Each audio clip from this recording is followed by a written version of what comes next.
And good evening, everybody. Welcome to Sill Field in Class 4A Region 7 semifinal softball here tonight. West Delaware Hawks 28-10 on the year, hosting the Western Dubuque Bobcats 19-18 on the year. Starting lineups have been introduced. National anthem is done. West Delaware is just taking the field, and we're going to be ready to go with some Hawks softball here on KMCH here shortly. We'll go through the starting lineup here for Western Dubuque. Leading off, they'll have sophomore center fielder Sarah Horsfield. Batting second, junior shortstop Amy Kane. Batting third, junior first baseman Ella Link. Batting fourth, sophomore pitcher Sydney Kennedy. Batting fifth, senior left fielder Jenna Hapler. Batting sixth, sophomore third baseman Hallie Wildenbush. Batting seventh, junior catcher Emma Guile. Batting eighth, sophomore designated player Abigail Kleesner. Batting ninth, junior second baseman J.C. Walters. And the flex player, right fielder, senior Lexi Banks. Hawks defense, Kayla Felton out left, Eva Wynn in center, Eve Waterworth in right. Ella Kolak at third, Claire Demmer at short, Heather Himes at second, Taya Demmer at first, Macy Kleitz doing the pitching, and Leah Wegman behind the plate. And we are ready for the first pitch of the game. And the first pitch is right out in the middle, called strike one to Sarah Horsfield. Yeah, Bill, this is going to be most likely a pitcher's duel here again tonight, and I think the team that comes out, decides they want to hit the ball, put it in play, make the defenses work, is the team that's going to come out top here. Macy Kleitz, that pitch is a little bit too high, 1-1 the count. Umpires for tonight behind the plate, Jamie Rodenberg. Doing first base, Steve Noller, and at third, Robert Bregman. The ground ball right back to Macy. She picks it up, throws over there. Low throw. Taya Demmer can't come up with it. So it'll be an error on the Hawks. First play of the game. Let's the leadoff hitter, Sarah Horsfield, reach first. That'll bring up junior shortstop, Amy Kane. You know, Bill, those are the things that the Hawks are not going to be able to let happen tonight. Usually Macy Kleitz is about the best infielder we almost have out there from the pitcher's circle. And that's out. She's out of the box, all right? Ray's going to say she was in the box yet. That was close. She bunted it, and it came up off a home plate, and it hit her in the leg, but they're going to say it was in the box as Amy Kane tried to sacrifice bunt. Head coach Rachel Rogers playing for a run here. You know, what could be and should be on paper a low-scoring contest, trying to make sure. Oh, that one did hit her. They call a fair ball, and Kane is going to be thrown out at first base on a sacrifice bunt. And Horsfield will advance to second on the play. So one out. Now bring up number 3 hitter, junior first baseman Ella Link. And Ella Link has been a starter on this team since her 8th grade season, and she's got some pop in that bat. She 25 hits on the year. She's got 5 doubles and 7 home runs, 27 RBIs. First pitch, just ball one. Yeah, just outside. You got to assume that Macy's going to try to throw everything she can outside to her, not give her too much to cross the plate. And obviously you don't want to get too far inside on her either, Bill. She's kind of crowds that plate, and that's going to be, tough little blue single there into right field, just on the right field line off the glove of Heather Himes. It's going to land in there for a single. Tough play there for Heather, who almost got to it, but now Western Dubuque in some business here with 1 out and girls on first and third. Yeah, they're going to put a courtesy runner in for Ella Link because 2 tough plays for the Hawks here. Could have been out 1, 2, 3, but instead they run on first and third with 1 out. Courtesy runner is Maddie Goodman. Will be the courtesy runner for Western Dubuque. So Goodman at first base. So the Hawks, a little trouble here right off the bat, top of the first inning. Got to let a couple runners on. First one on an error, and that one was a close play. Heather Himes ran a long ways, but right off the end of her glove. So runners at first and third, and the pitcher, Sydney Kennedy, will come in. And she's the pitcher tonight. She was 2 for 4 the other night, and knocked in a couple of runs as she hit the ball hard. She squares around, takes that pitch, called strike, as the runner Goodman will advance to second, as you would expect him to do. So now they've got 2 runners at scoring position, and Kennedy stands in there. Blake acts like she's going to bunt and pulls the bat back, pitches outside, 1-1 the count. Good job by Macy. They're getting that ball outside. You know, it'll be kind of curious here if the Hawks can hold the Bobcats. That's a good pitch right in the outside corner by Macy for strike 2. They can hold them here and get this out here. That's a big out here for out number 2, Bill, if we can get it here, especially after that first leadoff error. We've talked many times this season about not letting that leadoff person get on. There's a fly ball left field. Caleb Felton comes in. She picked it. Throw it in. Don't stand there and hold it. Good job of getting it, but then she just stands there and kind of eyes that runner on the third. And don't hold it, because the longer you hold it, you're just going to let it go. So got the out. So big out there for out number 2. Now bring up the number 5 hitter, senior left fielder Jenna Hapler. She had a big 2-run home run, her first home run of the year Thursday night against Macokota. And that thing was well over the right field fence. That first pitch is high, ball 1 to Jenna Hapler. Hapler, a senior, batting .261 on the year, 30 hits and 114 at-bats. Well, I guarantee Coach Rave has that in her scouting notes from the other night when they were over there, and she's probably, as she's singling pitches in there to Leah Wegman, she's probably saying, hey, keep the ball away. We don't want to give her too much because she can hurt us. So she showed some power. It was first one of the year. A little check swing strike there, 1-1 to count. Swinging a foul back to the screen, 1-2. Now Macy can just bear down and go right after her and get out of this tough first inning here with the runners at second, third, 2 down. And Hapler stepped back in the 1-2 count. Been along with Matt Weiss tonight, filling in for Swish. Thought he had to go to another game tonight. He'll join us later here. That pitch is rolling outside, 2-2. Good job there by Macy trying to keep her away. I'm assuming she's going to probably stay away on her here again. Yeah, there's a ground ball by the third baseman out in the left field. Throws it home. And big 2-out RBI single by Hapler will knock in the first run of the game. And the Bobcats take a 1-0 lead. The runner Goodman stopped at second, so I would assume this first pitch again, Hapler will take off for second. So it'll be a take here by Hallie Wilgenbush as she steps in there. She's a sophomore third base for the Bobcats.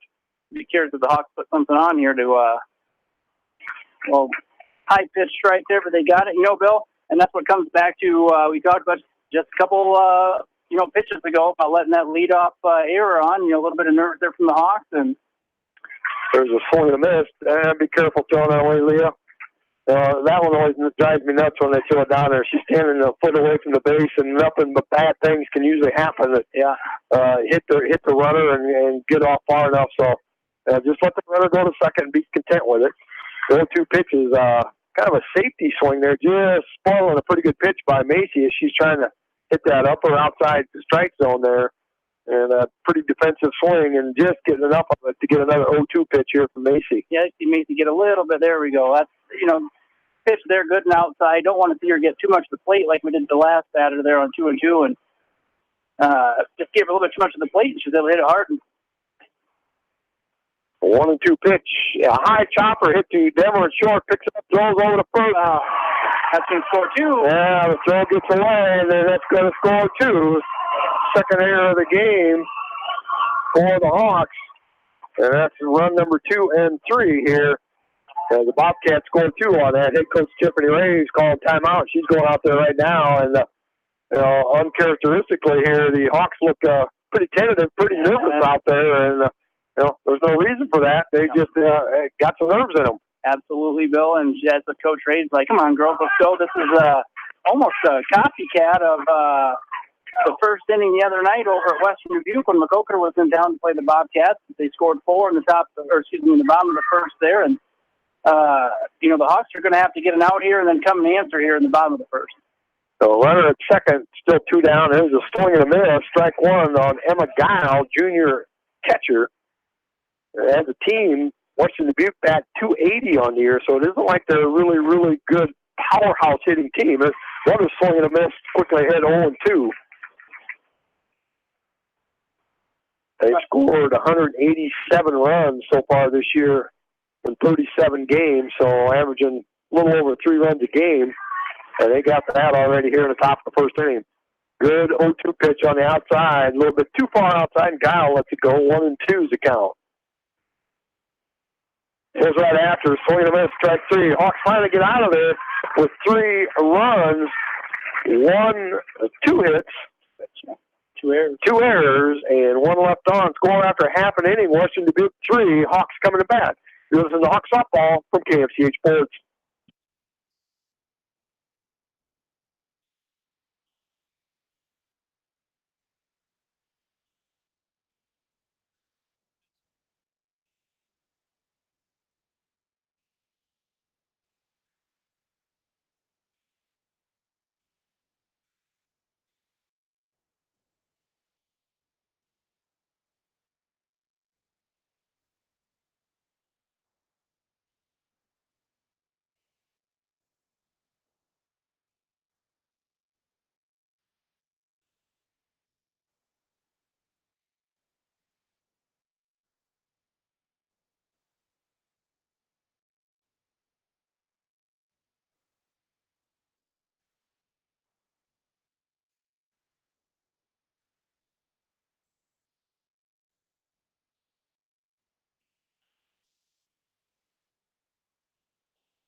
And back at Center Field, Hawks softball and KMCH. Hawks got some work ahead of them here. Gave up 3 unearned runs in the top of the first inning. And Western Dubuque's out there taking their final warm-up pitches here. We'll set their defense. Out left field, Jenna Hapler. Center field, Sarah Horsfield. Right field, Lexi Banks. Third base, Hallie Wilgenbush. Shortstop, Amy Kane. Second base, J.C. Walters. First base, Ella Link. Catching, Emma Guile. And doing the pitching inside the circle is Sydney Kennedy. She is 10-11 on the year. Her 22nd start. Has pitched 140 innings, give up 130 hits. 102 runs, 59 earns, or 2.95 earned run average. Walked 61, hit 11, and struck out 148. It was the first pitch called a strike one on the outside corner. Ooh, outside corner. That was about halfway in the batter's box there, Bill. Whew. I think he had that ready to call a strike before it came across the plate. So Eve Waterworth steps in. That pitch is high. 1-1 to count. Eve Waterworth doing a tremendous job leading off this year for the Hawks. She's got 61 hits on the year and 133 at-bats, a .459 batting average. 16 doubles leads the team in that. Tied for the team lead in triples with 1.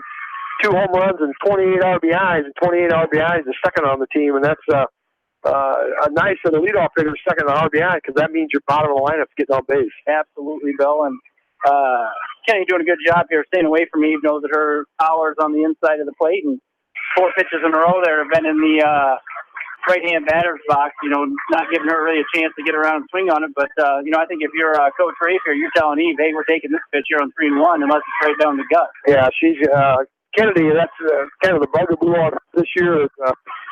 She's lost some of her control, in what I've been told a little bit. She doesn't have the control that she had as an 8th and 9th grader. I don't know that. I've not seen the stats. She's got some pretty decent stats here. Her run average is less than 3. Playing in the Mississippi Valley. They're 19 and 18 on the year, 15 and 15 in the Mississippi Valley, so they held their own pretty well. There's a pitch high, ball 4. So hopefully that good thing set for the Hawks. That leadoff walk, more times than not, comes around to score. So we'll see how Coach Rave plays here in the bottom of the first inning, trailing by 3. Might change your mindset a little bit, but Ella Kolak will step in there, freshman third baseman for the Hawks. Yeah, you got to assume, Kolak here, good power hitter, but at the same time, I got a feeling she's probably going to lay one down.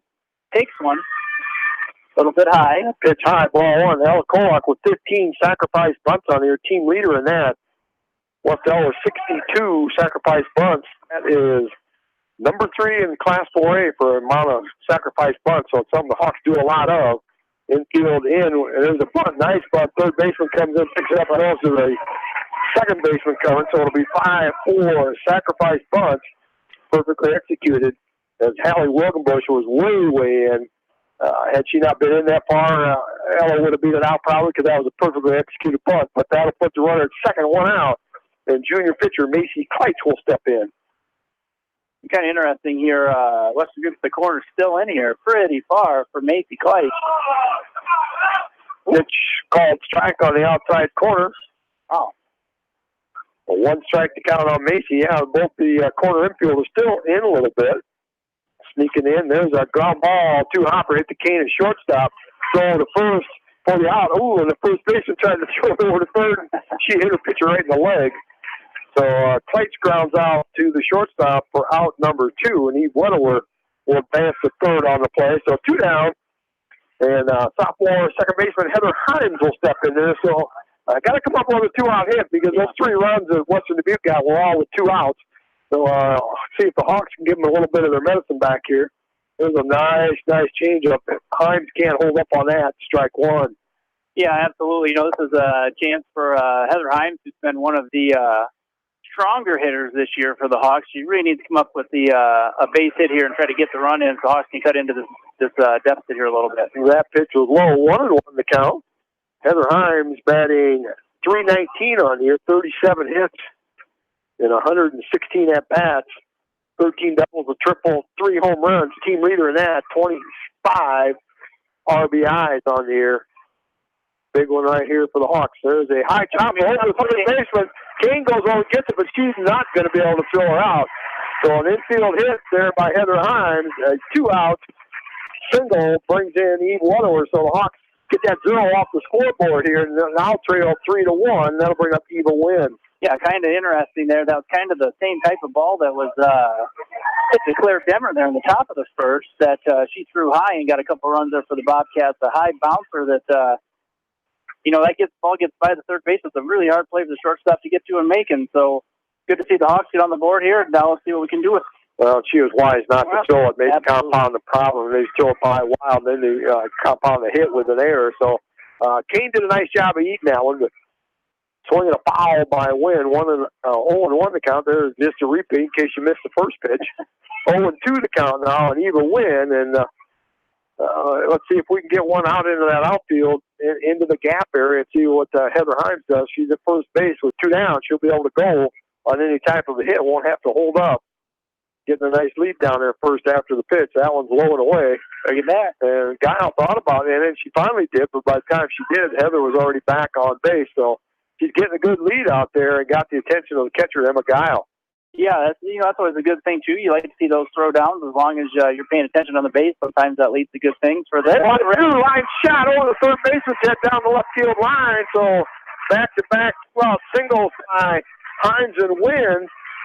Get the Hawks going here now, first and second with 2 outs, and the senior shortstop, Claire Demmer, will step in there. So nice piece of hitting here with 2 outs, get a couple back-to-back singles. Yeah, absolutely. Now let's see if Claire Demmer can follow that up. That's about the first hard hit ball we've seen here tonight, Bill. Even at the top of the inning, all the base runners, the 2 singles they had were both kind of just infield ground balls to base of the outfield. Neither one of them were hit real well. So good to see Eva Wynn there with a good, solid contact. First pitch to Claire Demmer is low, ball 1. And sometimes, if you hit that ball hard, Hallie Wilgenbush, pat her on the back for playing in that close, why she's wearing that mask. But, Wynn hit that ball hard enough, it got by her before she can even really react.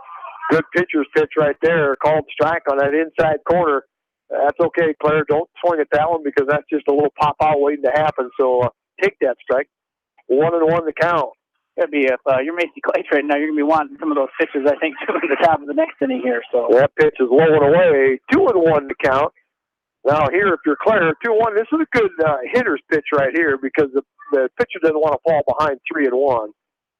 There was right down the middle, got out in front of that a little bit, and fouled it on the ground down the third baseline.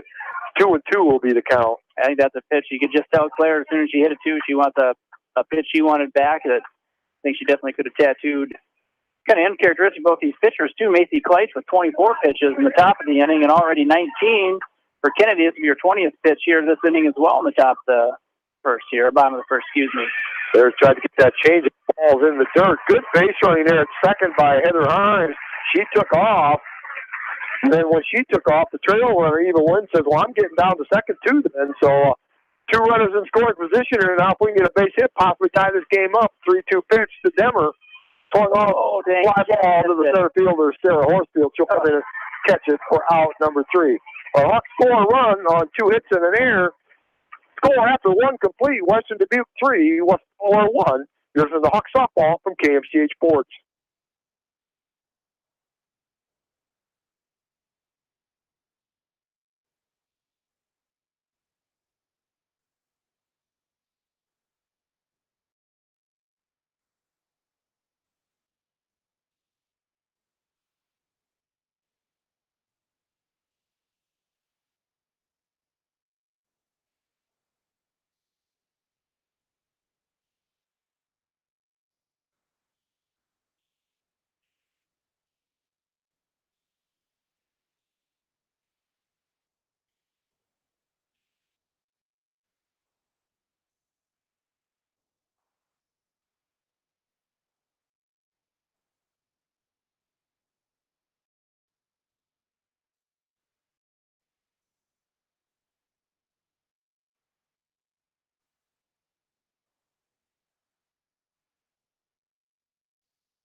Hey, welcome back to Cell Field. Bill Logan and Matt Wise bringing you Hawk softball on KMCH Class 4A Region 7 semifinal.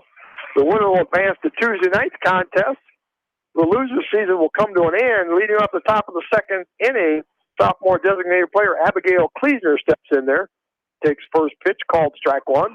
There's a swing and a miss on that typical Kleitz pitch on the outer portion, swing and miss, strike two.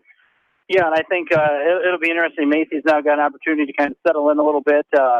Going to start out here with 8-9-1 batters. So I tell you what, that was a strike right there in the bottom of the first. So I like that call. But you'd like to see Macy just attack these two batters, get a couple of strikeouts, and then we'll go back to the top line for 2 outs. It'd be a good way to start for the Hawks. 1-2 pitch, fly ball, deep center field. Even Willis going back, and it's out of here as Abigail Kleesner got all of that. And I knew when I was off the bat, she got a good share of it. Abigail Kleesner, she only had 4 hits and 4 at-bats coming up, no extra base hits all year long. And, it's just something that maybe Coach Rogers saw something in her lately. Maybe she's been injured. I don't know. She's a designated player and only got 27 at-bats on the whole year. So a solo home run makes us go now 4-1 in favor of the Bobcats. Yeah, I think if you're if you're Coach Reid, you got to be looking at Macy Kleitz here and say, Macy, that's way too much of the play there. 1-2 pitch, and I understand, that she threw that one a little bit outside there on 0-2, but she just on way too much of the plate there for her to. There's a swing, a little pop fly off the end of the bat. First baseman Taya Demmer comes over and she'll catch it for out number 1, and that'll bring up the top of the order, and that'll be Sarah Horsfield. She reached on an error, started that 3-run first inning, and she'll step in there from the left-hand side as a slap hitter. She's team leader with 47 hits coming into tonight, a .369 average. Just one of 2 hitters in that Bobcat lineup with an average over 300. Takes that first pitch, called strike one. Yeah, again, Macy Kleitz, deep breath here. Let's just come back, and we got to throw strikes. Little change up there, and dropped a little low, and it's fortunate that because Horsfield was if she was going to swing and hit that, she was going to be out of the box on that one. She kept going to the front there, but it was too low, 1-1 to count. There's a nice pitch on that outside corner right at the knees. Hard for a left-handed slap hitter to be able to do anything with that pitch except maybe foul it off. So good location there by Macy. 1-2 to count now on Horsfield. Yeah, let's see Macy come inside here. Stays outside again. She's giving her a good dose of outside pitch. In fact, I don't think blowing away. The first at bat, I don't think she threw anything to the inside to her here. So. Yeah, blowing away 2-2 the count. Now that pitch is high and away. Full count now on Horsfield. Macy Kleitz, this is her 18th start of the year, 11-5 record. 3-2 pitch is blowing away, ball 4. So the leadoff hitter's been on base both times so far here, and that'll bring up the number 2 hitter, shortstop Amy Keene. She had a sacrifice bunt her first time up. Amy only had 7 of them coming in tonight. Yeah, I figured she might be doing it again here, Bill, even though it was an out. But there's a swing and a miss, strike 1. Yeah, maybe if it was 1-1, yeah, but we're leading by 4-1. I'm going to let her swing away and try to drive it. I may try to tack one more on if I could here, too, though. There's another swing and a miss. Good location there. Keep it right there again. I don't know what that's the third pitch, the fourth pitch, and 2 great pitches there by Kleitz to get Kane to swing and miss. So behind in the count now, 0-2. 1 away here at the top of the there's a little pop fly. Taking up makes a really, really nice over-the-head basket catch. Not sure.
Welcome back to Steel Field. Hawks softball and KMCH leading off the bottom of the second inning for the Hawks. Designated player Joanna Boss swings and misses at the first pitch.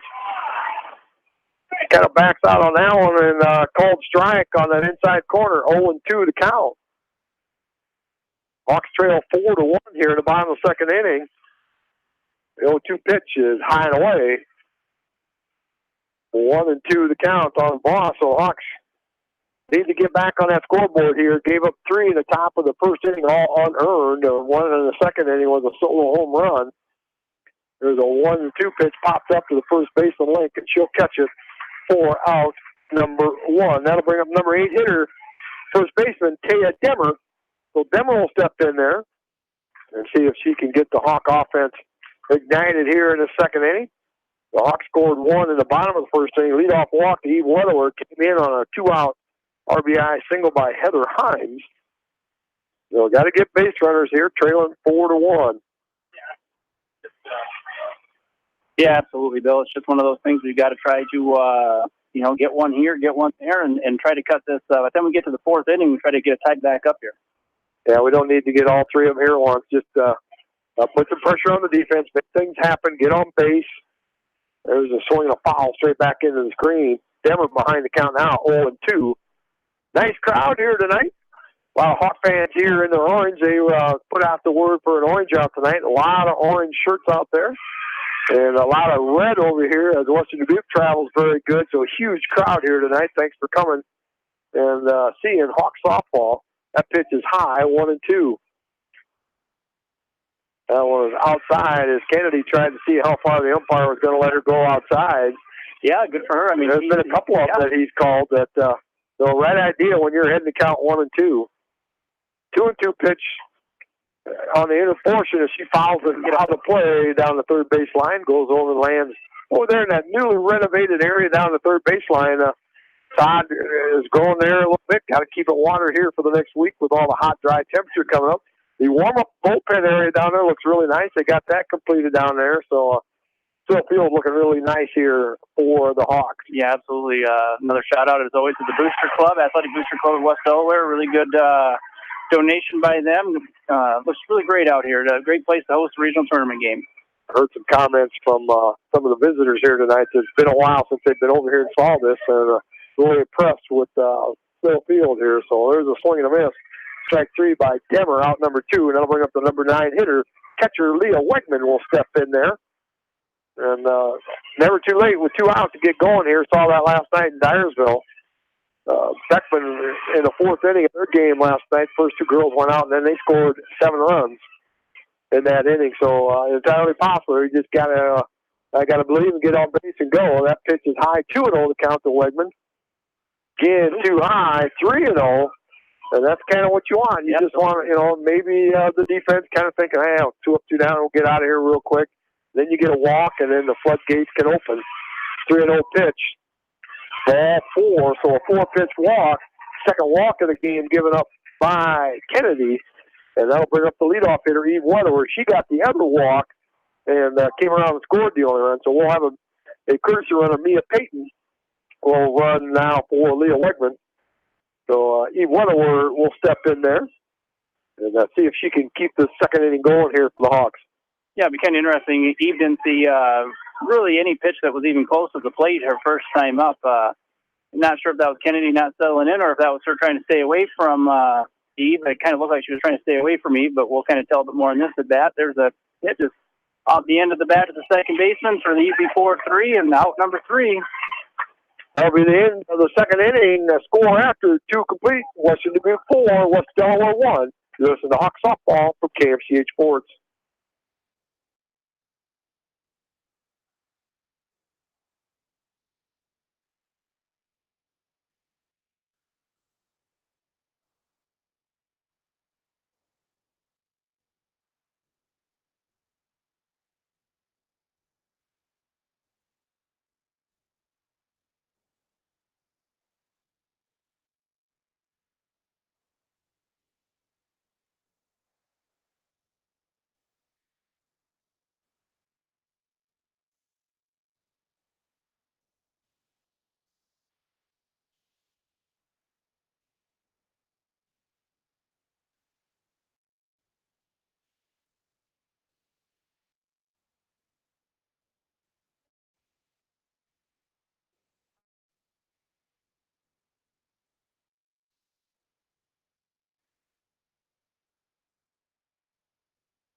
Leading off the top of the third inning for the Hawks, Sidney Kennedy takes the first pitch of the left-hander, just hit it where it was on the outer portion of the plate, and then drove it between short and third out into left field for the leadoff single.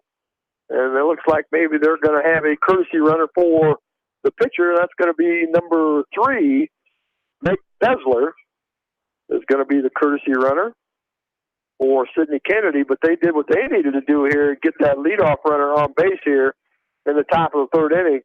4th hit of the game for the Bobcats. I'll bring up the number 5 hitter, Jenna Hafler. She had an RBI single her first time up. Takes that pitch outside and low, ball 1. Yeah, kind of interesting on with Kennedy there. Haven't seen a whole lot of Bobcat hitters swing on that first pitch, but she was able to take that and drive it the opposite way and hit it pretty hard too. There's kind of a bunt attempt. I guess you would call it. That wasn't the prettiest bunt attempt, but pitch was high. If she did bunt it, it's probably going to get popped up. So stay right there again, Macy. If she wants to bunt, let her pop it up. Takes that pitch on the outside corner, called strike 2. As Hafler only has 2 sacrifice bunts on the year. They've only got 21 in the whole year, a third of what the Hawks do. They got 62. There's a very protect the plate swing there, a pitch on that outside corner. She just did what she had to do to just foul it off. That was a great pitch by Kleitch on 1 and 2. Yeah, absolutely. It's kind of interesting. You said not very many sacrifice attempts, and that's already their third attempt at a sacrifice here tonight.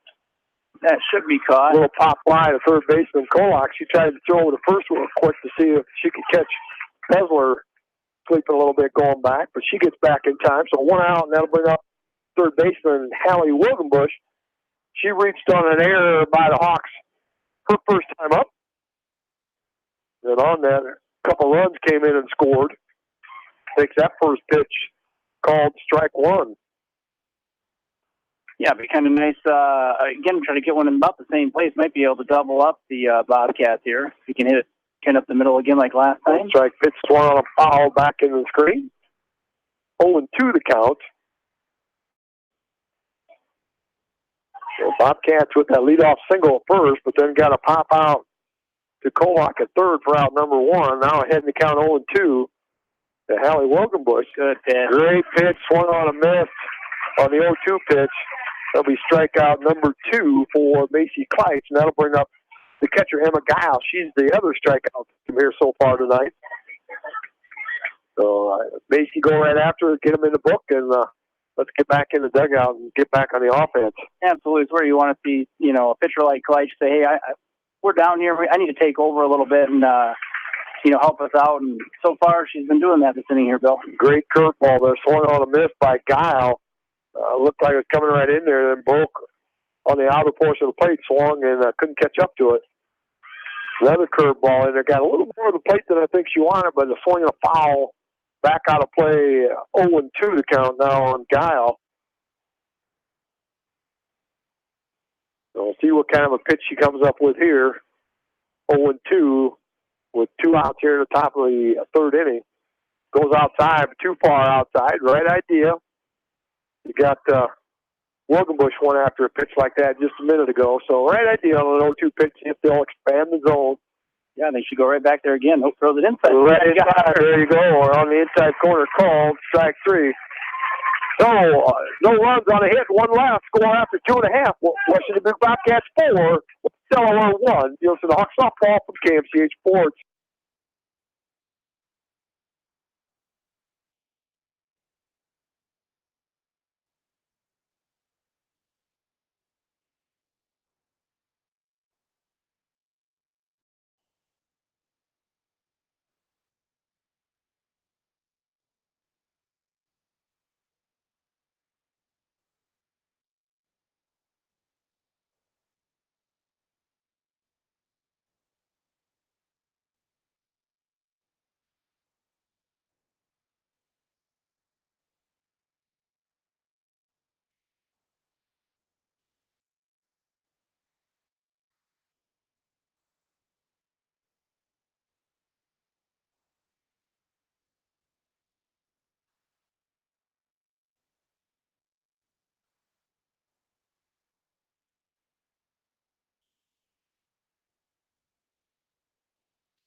Welcome back into Sill Field. Hawk softball Class 4A Region 7 semifinal tonight. Winner of tonight's game will advance to Tuesday night's regional final. The loser season comes to an end here, so nobody wants that. And the Hawks leading off the bottom of the third inning. Number 2 hitter, Ella Kolak's going to step in there. She had a sacrifice bunt her first time up. And they're looking bunt here as first baseman Ella Lake and third baseman Hallie Wilgenbush both in about halfway. Kolak takes that first pitch, called strike one. You know, I think if you're Ella Kolak here, you like seeing those corners in because you've got fast hands and she's got, you know, definitely the girl at the plate is a girl that can get it around quickly if she needs to. So Kolak batting .349 on here, 38 hits and 109 at bats. And she is very, very good at bunting. And there's almost just foul. It got out in front of that a little bit. That pitch was a little something off of there by Kennedy. So good change up there. A little off-speed pitch. And Kolak out in front of that one now. Behind in the count 1-2. So third baseman Wilgenbush will move back a couple steps now. So Kolak steps back in there. Kennedy's 1-2 pitch is way high all the way back to the screen. 2-2 the count. She tried to get a little bit extra on that one and airmailed it all the way over the head of the catcher, Kyle. And Kolak will take a deep breath, step back in there. 2-2 the count. And a high chopper going to be called foul. No. Oh, boy.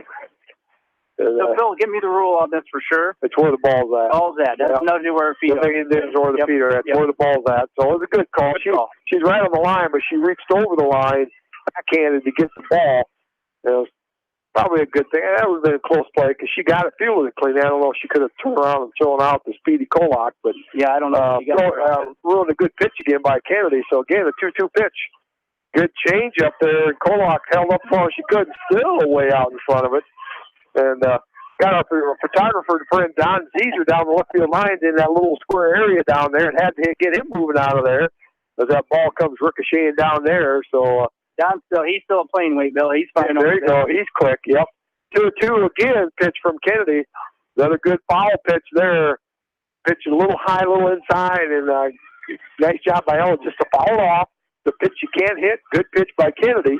And now see if she can maybe get a pitch that Kennedy gets more of the plate than she wants to and drive it somewhere. Yeah, absolutely. Great to see the Hawk leadoff batter here get on base. There's a little ground foul again as Kennedy went on the outer portion of the plate. Kolak just kind of smiling like, holy smokes, there's 4 foul balls in a row. Something's got to give here. Hopefully it's Kennedy getting a little more of the plate than she wants to. But, Kennedy doing a nice job with pitch selection here. Yeah, already going to be the 8th pitch of this at bat here now.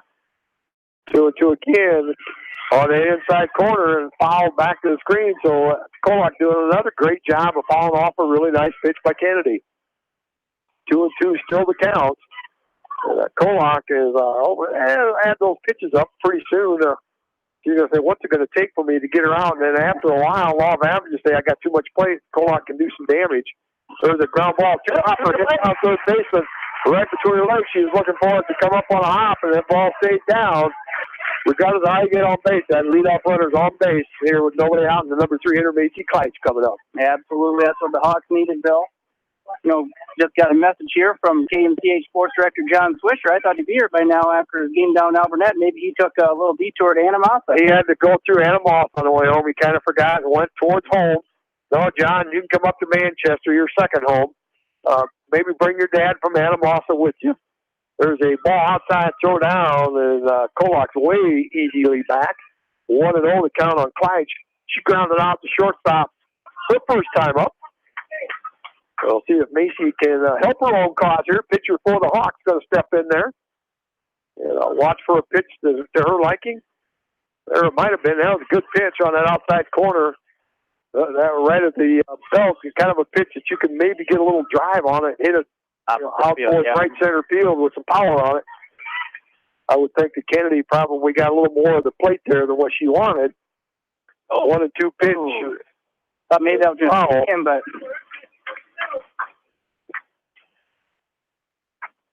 1-2 to count on Kleitz. As a GPS monitor has got a moving vehicle at a high rate of speed headed north towards Manchester near the Prairieburg area.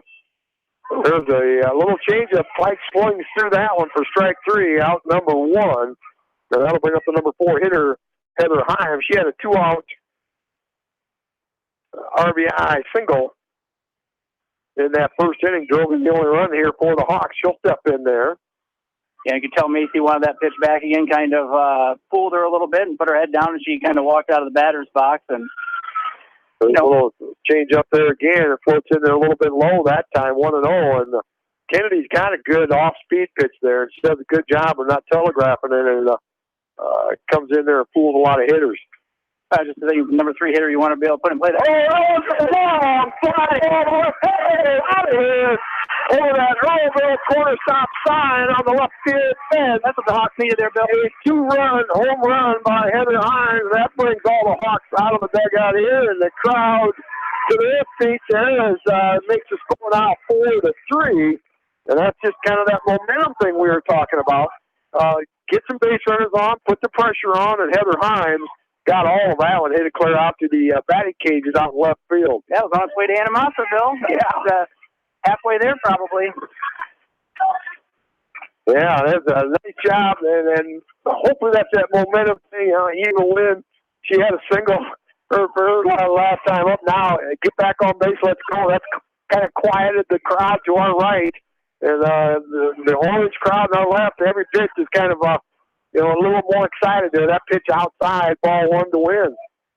Yeah, this is opportunity here for be a big inning for the Hawks. That's already this will be pitch number 19 already for Kennedy. Oh, a little check swing and high pitch. Yeah, catches her bat, goes foul. Eva tried to hold up there and just couldn't. But like I said, only 1 out. This is going to be pitch number 20 already, and opportunity for the Hawks to really do some damage. Take another one on here. 1-1 pitch, good change. Oh, tried to hold back on it, holds back a little bit, and just lands foul.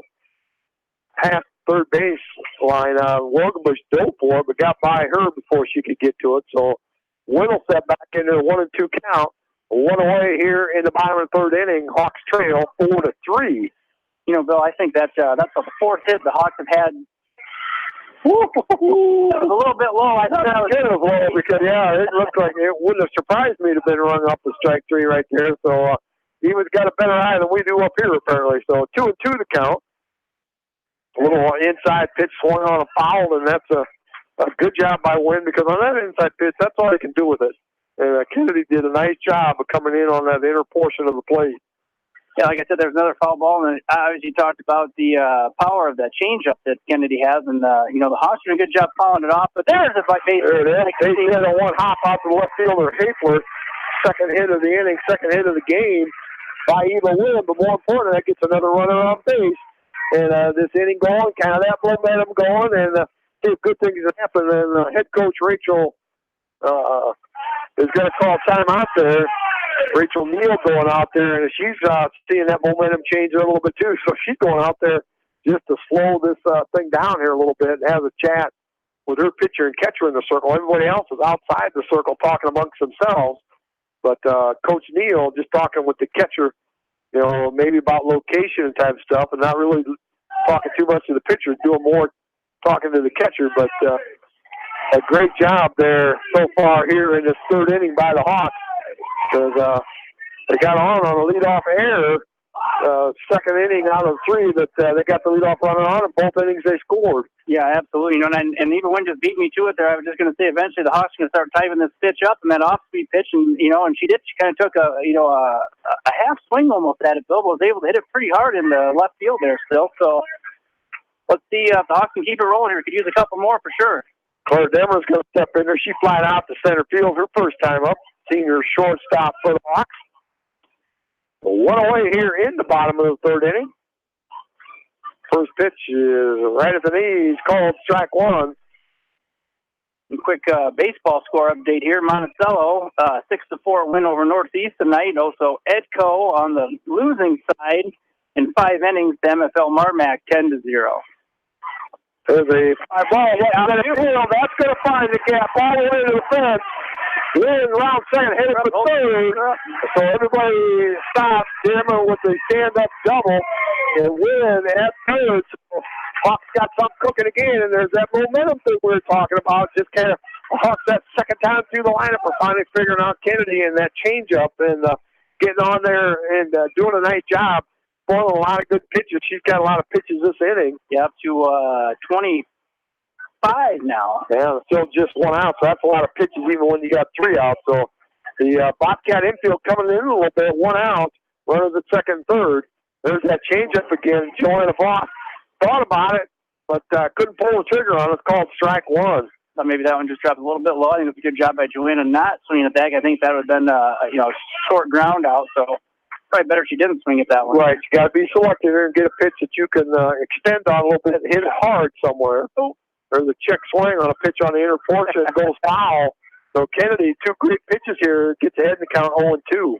Yeah, just as you say, pitch to drive their bill, it's a check swing, but again, not a lot that she could really do with that pitch. You know, it just kind of it's zoned back up inside on her. So, 0-2 pitch way outside. Nice job by Guile.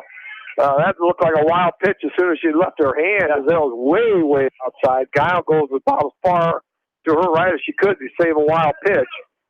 So 1-2 to count now on Voss. Kennedy's pitch on that outside corner called strike three. Great pitch by Kennedy for out number two. Tell you what, that is really good pitch by Kennedy there. That was right down the Broadway, just on the outside edge, but really good pitcher's pitch, and that's a pitch Joanna got to be a little bit more protective on. But Hawks still in great opportunity here with runners on second and third with two outs still. So Taya Demmer up now. Let's see if we can drive these runs in, Bill. The first pitch is swung on a miss. Good location again by Kennedy, right at the knees, and Demmer unable to come up with that. One strike pitch again, just about a replay. Swung on a miss on a pitch was low at the knees. 0-2 to count now on Demmer. So kind of be careful here as can't get away. There's a swing and a miss, strike three. So the Bobcats get out of that. Second runner, the second, third, one out, and strike out the next two hitters there to end that inning. But the Hawks score two more runs on 3 hits and an error. 2 left on. Score after 3 complete. Western Dubuque Bobcats 4. West Delaware 3. You're listening to Hawk Softball from KMCH Sports.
And welcome back into Steel Field. Hawk Softball and KMCH.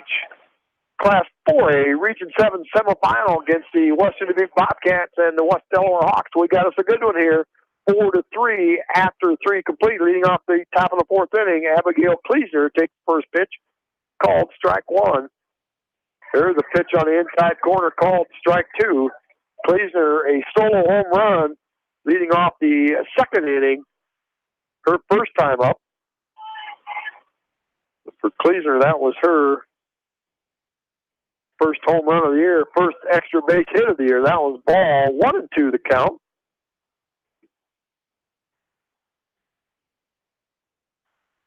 Western Dubuque scored 3 unearned runs on the top of the first inning, and then a solo home run by Kleesner in the second for their 4 runs. Hawks scored 1 in the first and 2 in the third.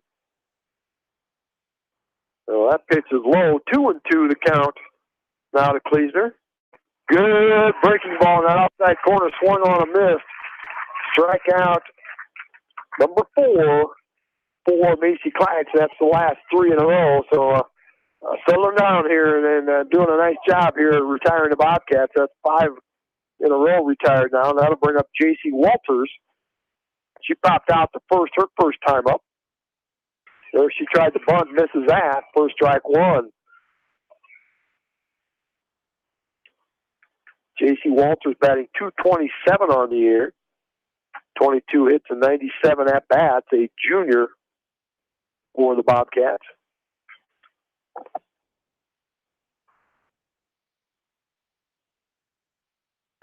Time being called there as Ella Kolak reties her shoe.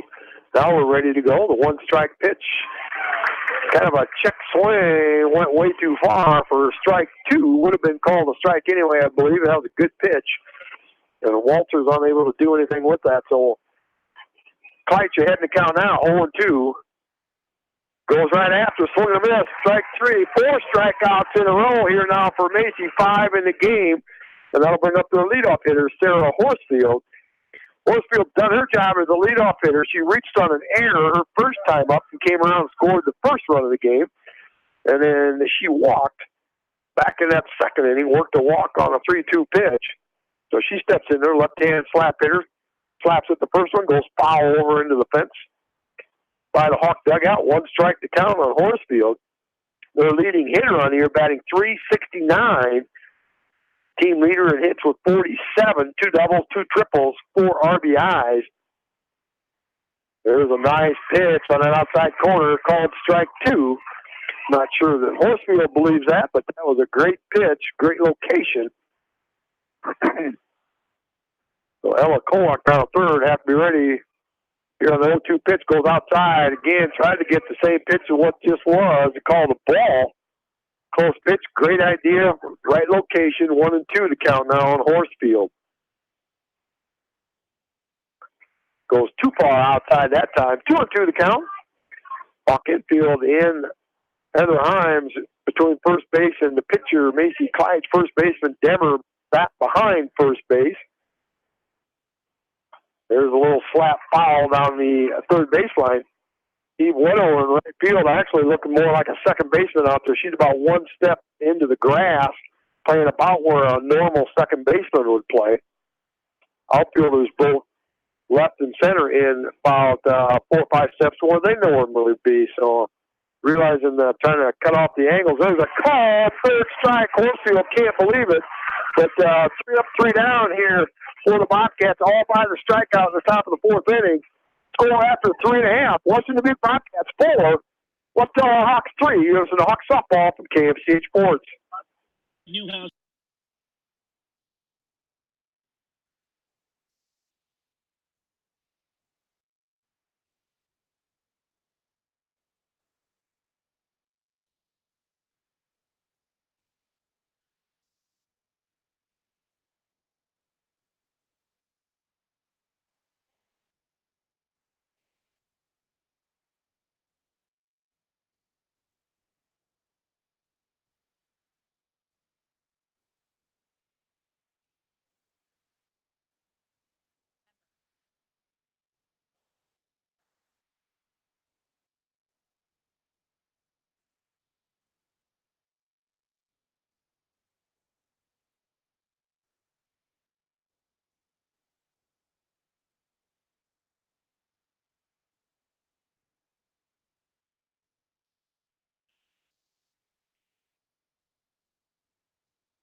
Welcome back into center field. Hawks trail 4-3, heading into the bottom of the 4th inning. Number 9 hitter, Leah Wigman, will step in there. She walked her first time up.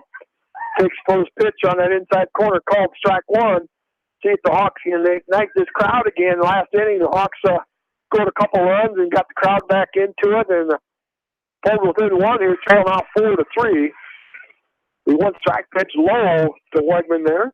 1-1 to count. Hawks 3 runs on 5 hits, 1 Bobcat error so far. There's a pitch right down the middle, swung on a miss by Wegman, 1-2 to count. Nice crowd here tonight from both teams. Orange out here tonight for the Hawks. Lots of orange T-shirts here. Lots of red from Western Dubuque. They traveled over here from the Farley Epworth area very, very well supporting their team. There's a foul back out of play. 1 and 2 will remain the count. Great crowd here tonight by both of them on a perfect evening here for high school softball. Wegman's 1-2 pitch is low and outside. 2 and 2 to count. Regional semifinal here tonight. Loser season comes to an end. The winner will advance to Tuesday night's regional final. 2-2 pitch swung on again. Foul over our head out of play. So get another pitch there. Oh, here comes our little buddy, John. He found his way here from the Prairieburg area. That pitch is outside, 3 and 2. The Wegman's going to try to get away on base here and get things going here, get that leadoff runner on. Hawks will score 2 out of the 3 times, and both times that leadoff runner got on base. There's a pitch high, ball 4 for the second walk of the game, but there again, the importance of that leadoff runner gets on base, and we'll send in a courtesy runner. Sure, it'll be Peyton again. And there she goes. She's going to be the courtesy runner for the Hawks, but got that leadoff runner on again. The third walk of the game given up by Kennedy. That'll bring up top of the order. Eve Widower stepped in. She walked, leading off the first inning, came around, scored on the 2-out single by Heather Himes, and then she grounded out to second base for the last time up. So the first pitch to Widower, like a little slap hitter, got the infield moving, takes that pitch low, ball 1. And I'm thinking that she's just doing that on purpose because she doesn't want to slap. She doesn't like that. She wants to hit the ball hard. So by doing that, she got the infield to come in, and now maybe she can hit the ball hard and drive it past them. Again, doing that slap pitch high and inside, 2-0 to count.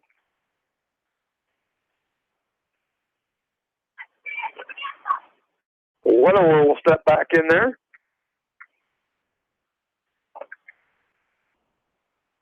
Two and 0 pitch. She tried to slap it, pops it up, diving at third by Wilkenbush over in front of the Hawk dugout, just out of her reach. Break there for the Hawks as she'll come back. Now she's ahead in the count 2-1.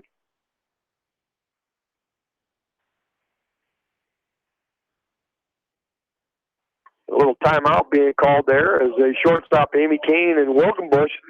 I think Wilkenbush trying to maybe collect herself after diving for that, maybe trying to get all the dirt and everything.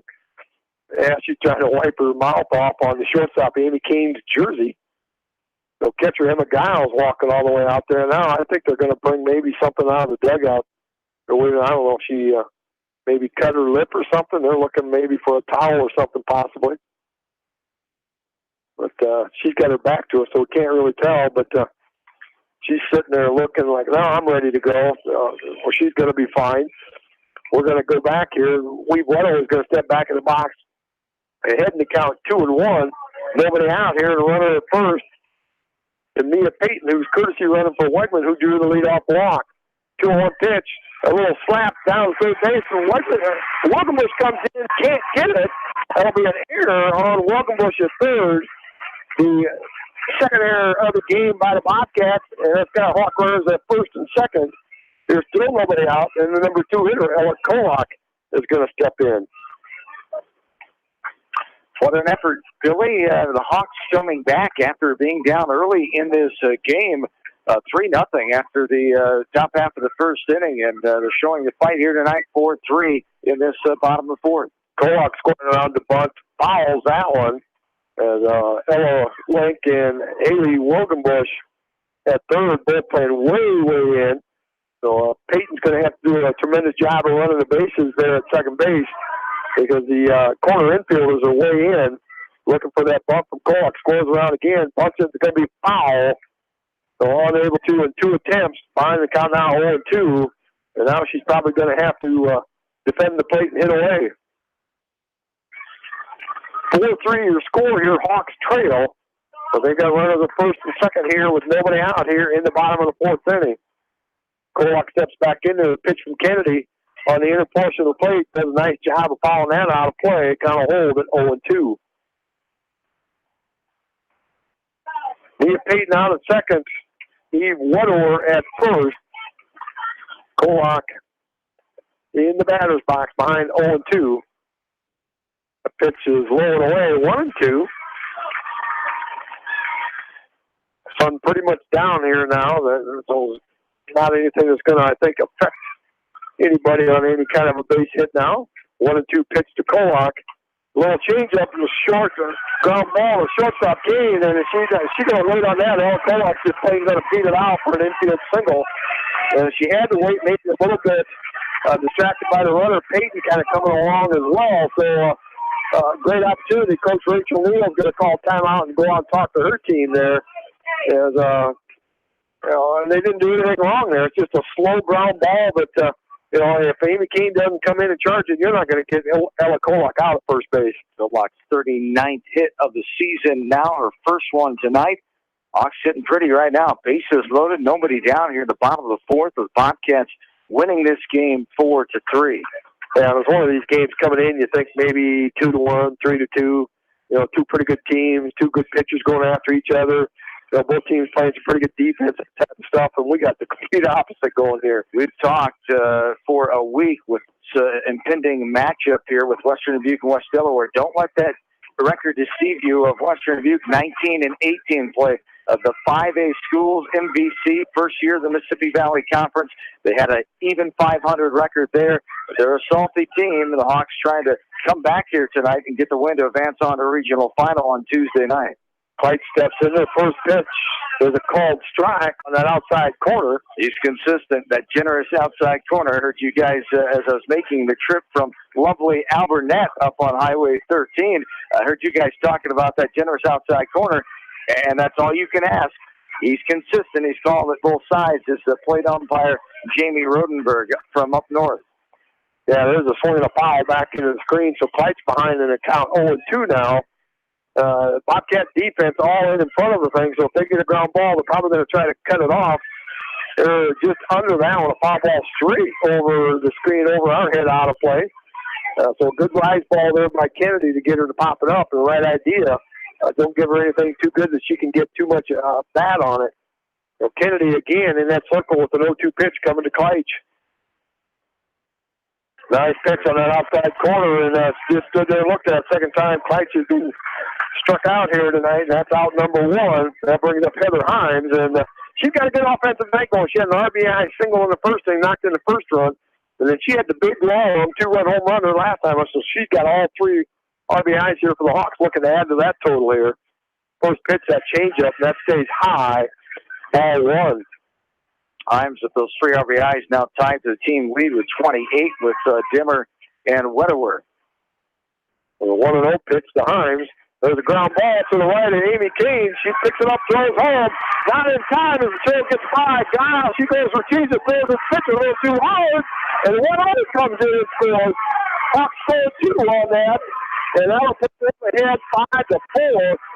Keene tried to cut that run off at home, and that would have been a close play even if the catcher could have caught it. And then it gets away from the catcher, and Widower, she's so aggressive, she comes in and scores, and the Hawks take their first lead. Just a tough play, a perfectly placed hit ball again off the bat of Heather Himes, deeper in the hole, and that shortstop Kane trying to get that play at home, as you said. Even if it was a decent throw, it would have been a real close play at home plate. It was going to be close because it was thrown up towards the first baseline. It's one of those things. Yeah, what do you call it? I called it a throwing error. Yep. The Hawks scored 2. Take that 5-0 lead, and still got 1 out and runners at second, third. Now Eva Wynn's coming in. She bunts down that third baseline and runner third's home squeeze. That wasn't a squeeze. Good idea there. Gives that an infield hit, and I think even if she picks it up, she doesn't throw her out of first. No. Great bunch. The fake squeeze there and bunting for a hit. Eva Wynn gets on. The base is loaded for the Hawks with 1 down. They lead by 1 here in the last of the fourth. Yeah, that's great base running at third by Kolak, knowing the fact that bunt didn't go too far, that if she would slide right into the tag. So nice base running there at third by Kolak. That'll bring up Claire Demmer. She had a long double off the left center field fence her last time up. Takes first pitch, low, ball 1. So bases loaded, one out here in the bottom of the fourth. Ooh, there's a good swing and a miss. Nice pitch by Kennedy at the knee. Denver couldn't come up with it, even the count at 1. So lots of offense here, and that offense last couple of innings has got this hot crowd buzzing a little bit, and momentum definitely over in that third base dugout. There's a pitch low, gets over to the catcher. Kolak's going to come in and score very easily, standing up on that wild pitch. Hawks take a 6-0 lead. 6-4, excuse me. As Toronto's will advance to second, third as well. Hines over third and Wynn over at second. 2-1 the count on Denver. So nice job of the Hawks coming back here after giving up 3 unearned runs in the top of the first inning. There's one guy just foul down that first baseline that got by Link and it landed about a foot or two foul. Would have scored easily both of those 2 runs. Even the count now at 2-2. Great crowd on hand here tonight. I know it's coming here in the ballpark area. Beautiful night for a regional semifinal softball. A lot of fans showing up. Yeah, huge crowd. Orange out and the red out looks like there's that changeup off speed pitch. Fooled Denver. A good thing it stayed high and out of the zone because it would have been strike 3. She couldn't pull the trigger on that. So full count now here on Denver. She flying out the center the first time up and then that double her last time. There's a good pitch by Kennedy, long on the inside corner of the plate, and Denver fouls that back into the screen. So good pitch. Good job by Denver to foul off a good pitch. Score update from Al Burnett. Al Burnett's the number 3 team in 1A, leading East Buchanan in baseball tonight 3-0 after 1 inning. The ground ball up the middle. Kennedy fields it now, throws back to third, and Hines gets back safely. She ran it back a little bit too far, but still a great play by Kennedy because if she doesn't get that 1 run's coming in for sure, then if nothing else, she saved a run. But that'll put Claire Demmer at first on a fielder's choice, reload the bases, and Joanna Boss is going to come in. She pops out to the first base, called out on strikes her first 2 times up. You know, things are going your way when you have a runner coming all the way over. You're trying to get your other runner back, and the Bobcats can't get it out here. The Hawks got to take advantage of this. Bases loaded with still only 1 out. Yeah, they got to make that one hurt there, as they easily should have got somebody retired. But there was a 1 strike pitch a little bit too far outside that time. Sidney Kennedy called that pitch a strike every other time, so she's not real happy with that call, even at 1-1. Lots of emotion being shown by both teams here tonight. Yeah. There's a foul ball back out of play. 1-2 the count. 1 ball, 2 strikes with 1 out. Hawk runner on every base. Hines on third, Wynn on second, and Claire Dimmer, the runner on first base. So Kennedy ready to go with the 1-2 pitch. Check swing, a little bit too far outside, and the Boss can't hold up. That'll be strikeout number 6, excuse me. She's got that second one both out this inning by a strikeout, and that'll bring up Taya Demmer. She was struck out both of her times previously. The 9th batter this inning. The Hawks have scored 3 to take the lead 6-4. Great pitch there by Kennedy. She's been able to get that on that outer portion of the plate right at the knees, and the Hawks have not been able to even foul that pitch off, but that's her strikeout pitch. Right there again, but just a little bit too low that time. Denver takes it for ball 1. 6-4 here in the bottom of the 4th inning. Hawks with their first lead of the game with the 3 spot here. Trending here again. There's another one at the knee swung on a miss by Demmer. 1-2. Any kind of indication here, watch out for these little off-speed pitches she's got. She's done a nice job of fooling the Hawks with it. There's a ground ball down third base. Shoots it. Foul. Oh, my. Oh. Coach Ray, holy smokes, unbelievable. I don't think anybody else in the oh. She was standing in front of Toto. Yeah, it looked like it was right inside the line. That's right. They 2 runs for the Hawks. Right there. We're back to playing ball. Wow. 1-2 to count to Kay Demmer. The pitch is low away. 2-2. Smart pitch there by Kennedy. A little adrenaline going there and whatnot. I'm going to swing at the next pitch and then put it well out of the zone, but Demmer takes it. 2-2 the count. Slide that foul back over our head out of play. Nice job by Taya.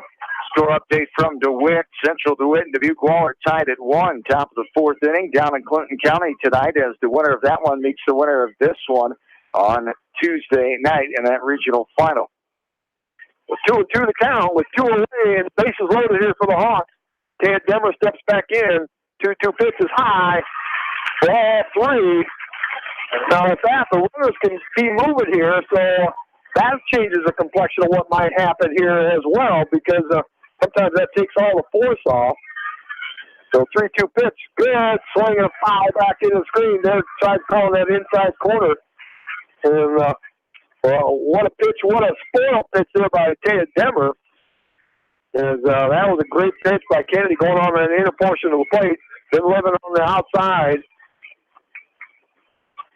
And going up, there's a 3-2 pitch, ground ball to the shortstop. Kane picks it up to the first for out number 3. But Hawks score 3 more runs here. Take the lead here. 6-4 after 4 complete innings. Here's the Hawks softball from KMCH Sports.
Hey, welcome back to Full Field Hawk Softball Region 7 4A semifinal tonight.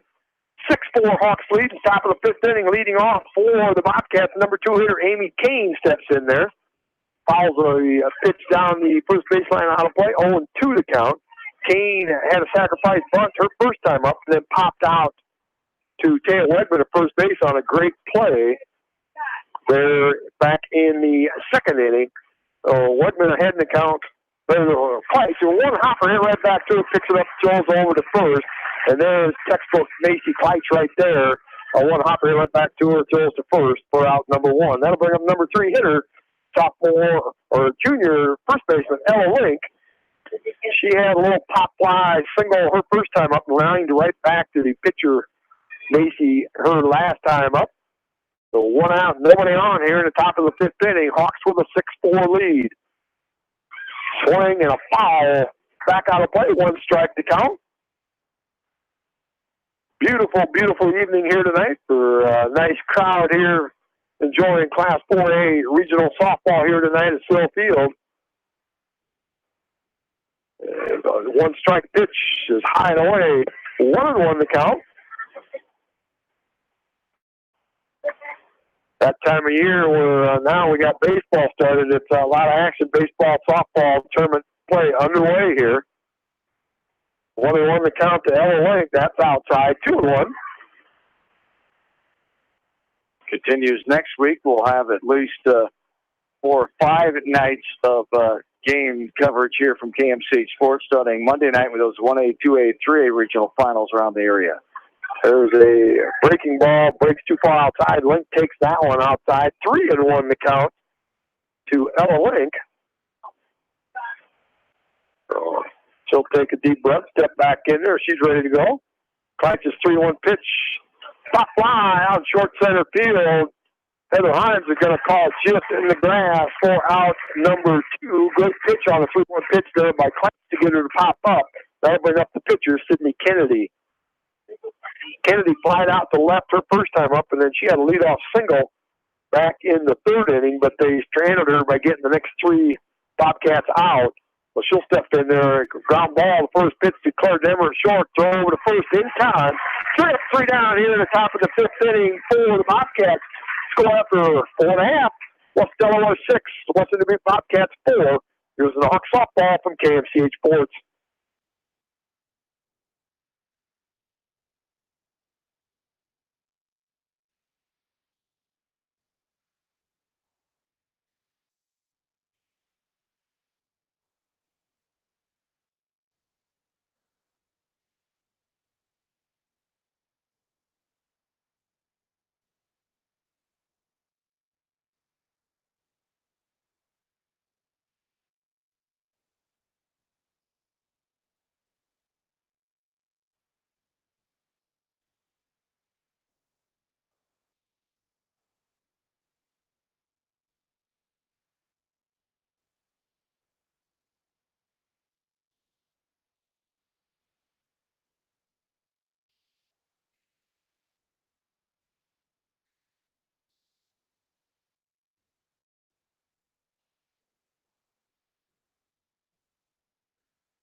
Welcome back into Field Hawk softball on KMCH. Regional semifinal here tonight. Leading off the bottom of the 5th inning for the Hawks, number 9 hitter Leah Wegman. She has walked both times tonight. Her last time she led off last inning with a walk, and that led to that 3-run 4th inning here. Hawks have got the leadoff runner on 3 out of the 4 innings here, and each time they did, they came around and scored. So the importance of getting that leadoff runner on base. That percentage is rising by the second. 0-1 the count. That little change of an off-speed pitch there low in the dirt. Wegman did a nice job of holding off on that one, even to count at 1. Hawks scored 1 in the first, 2 in the third, and 3 in the fourth for their 6 runs. Western Dubuque got 3 in the top half of the first and 1 in the second on the solo home run. That pitch is high, 2-1. Not sure the pitcher liked that call either. The plate must have been high, and I'm not sure that she agreed with that. There's on the outside corner, 2-2. And it's kind of funny. Sometimes they like that call, sometimes they don't like that call. That's why who's bad is batting. Yeah. There it was again. Close pitch. Outside corner. That one called the ball. 3-2 to count. Leah Wegman, see if she can come up with her third walk of the game here. 3-2 pitch right down the middle. She turns around shaking her head. Yeah, that was a pretty good pitch. So that'll be strikeout number 7 in the game for Sydney Kennedy. That'll bring up leadoff hitter Eve Whitworth. She walked and scored in the first, grounded out in the second, and reached on an error last inning in that 3-run 4th inning. So she'll step in with nobody on and 1 out. Both corner infielders coming way in. She swings in first pitch, fouls it back out of play. The corner infielders now are going to step back maybe another step or two as he took a pretty healthy cut at that first pitch. 1 strike. The count on 1 order. A little change of pace pitch in the dirt again. 1-1 the count. She's thrown that more tonight than she did Thursday night over at Farley. Thursday night at Farley, she had great command of that most every time she threw those for a strike. Hasn't been able to do that here tonight. 1-1 pitch. Swung on a miss at the knees. Weatherly gave it a big cut. 1-2 to count. And that's the difference of why the Hawks are able to get to her in that 4th inning. Able to get a couple hits, put the ball in play. They put pressure on the defense and able to score those 3 runs. There's a base hit up the middle. It's by the second baseman, J.C. Walters. That's her first hit of the game, but more important for the Hawks, she's been on base 3 out of the 4 times, and that's what you like that table set for. That'll bring up freshman third baseman Ella Kolak. She had a sacrifice bunt her first time up, reached on an error and scored leading off the 3rd, and then singled in that 4th inning and scored. So she scored 2 of the 6 runs here for the Hawks. So she takes a look as head coach Tiffany Ray calls off the play.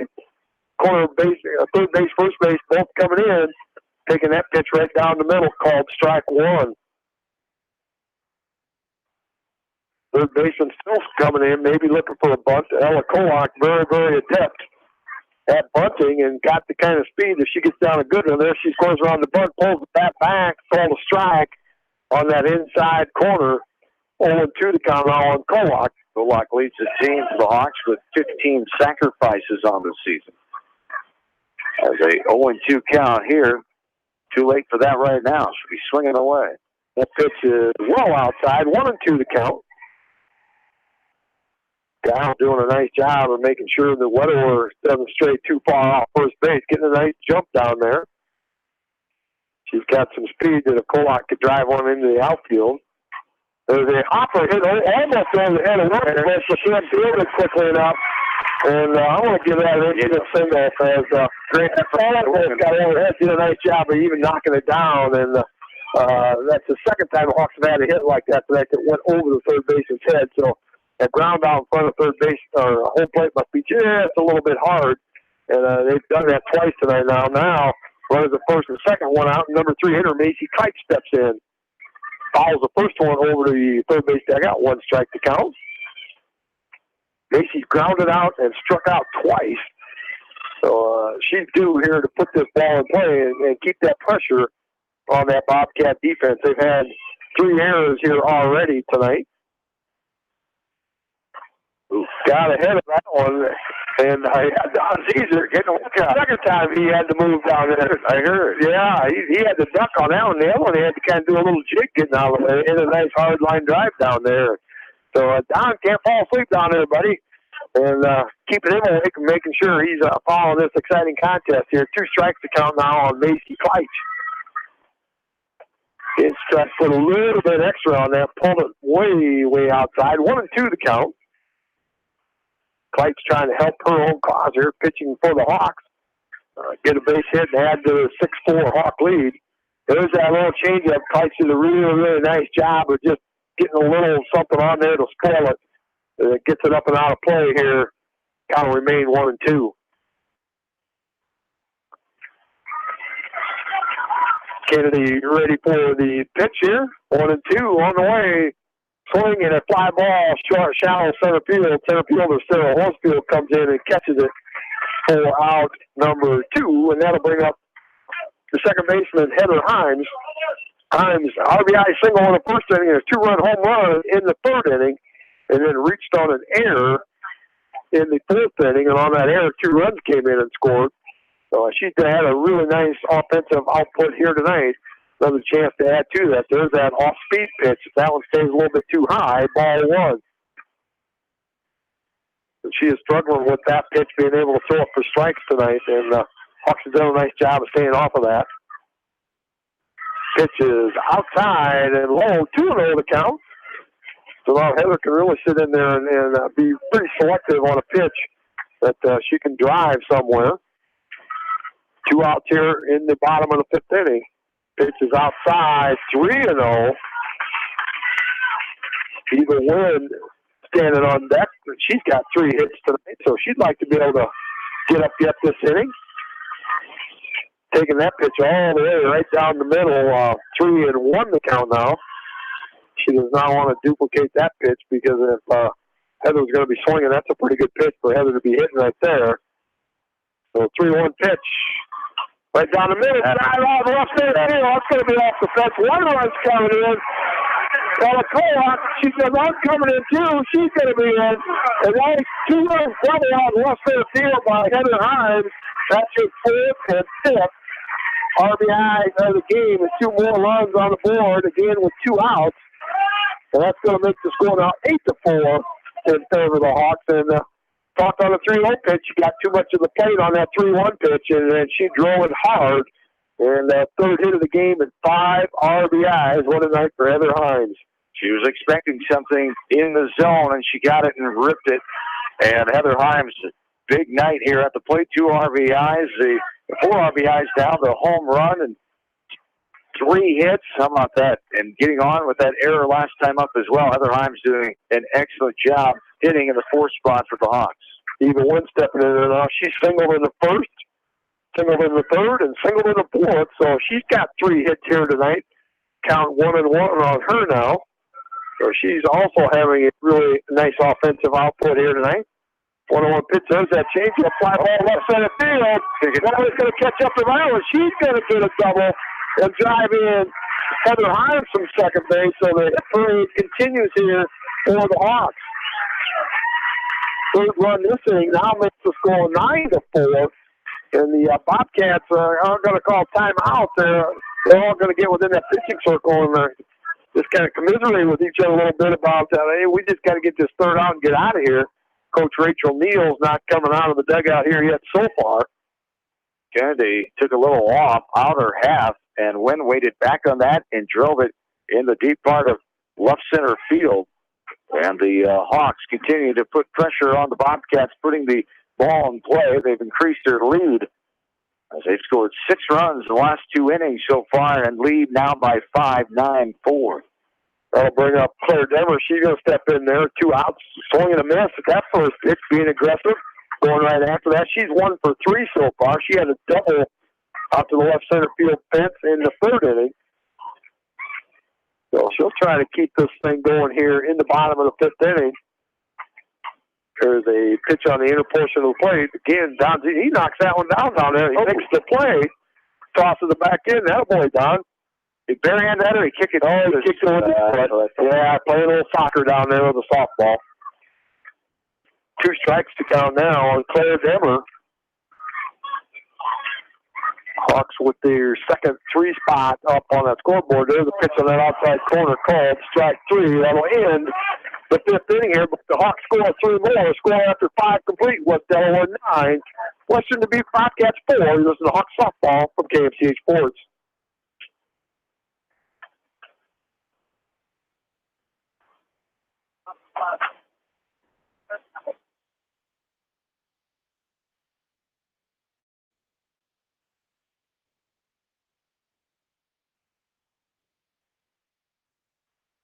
Hello.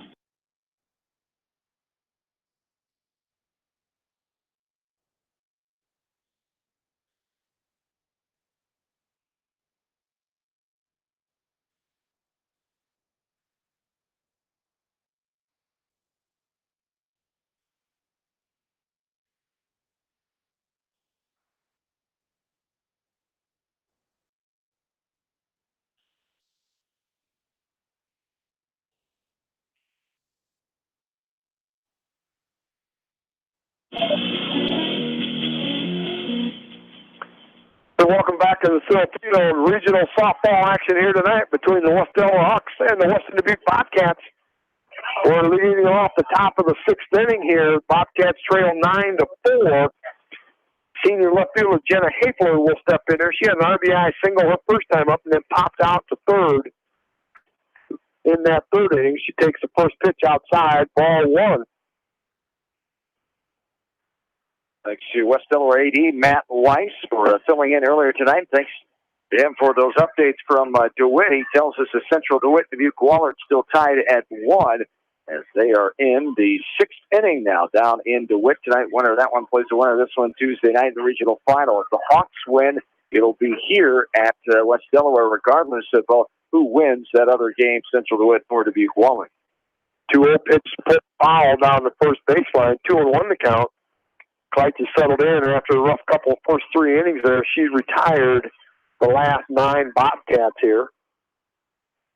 5 of them by strikeout. There's a swing and a foul back in the screen. 2-2 to count. Left-handed hitting Jenna Hafler. Postseason baseball getting underway tonight. We brought you Lakota Valley earlier. Unfortunately, their season was ended. They ended at 13-15 with a 13-1 loss in 6 innings. Gladbrook Rhinebeck earlier tonight in Alburnett. Game 2 in Alburnett. Alburnett, the 3 team in Class 1A, beating East Buchanan 5-0 after 2 innings of play. Another ground foul down the first baseline on a pitch on the inner portion of the plate. Hafler pulls that pitch, and that's a good location. When you get on that inner portion of the plate like that on a right hand or left hand, it's hard to hit that ball with any kind of power in fair territory. So good location. 2-2 pitch. Got a little more than she wanted, but a little pop fly. Great effort. Oh, yes. She did a full 360 tumble there. She dives for it and then does a somersault. She gets up. Yeah, I'm fine.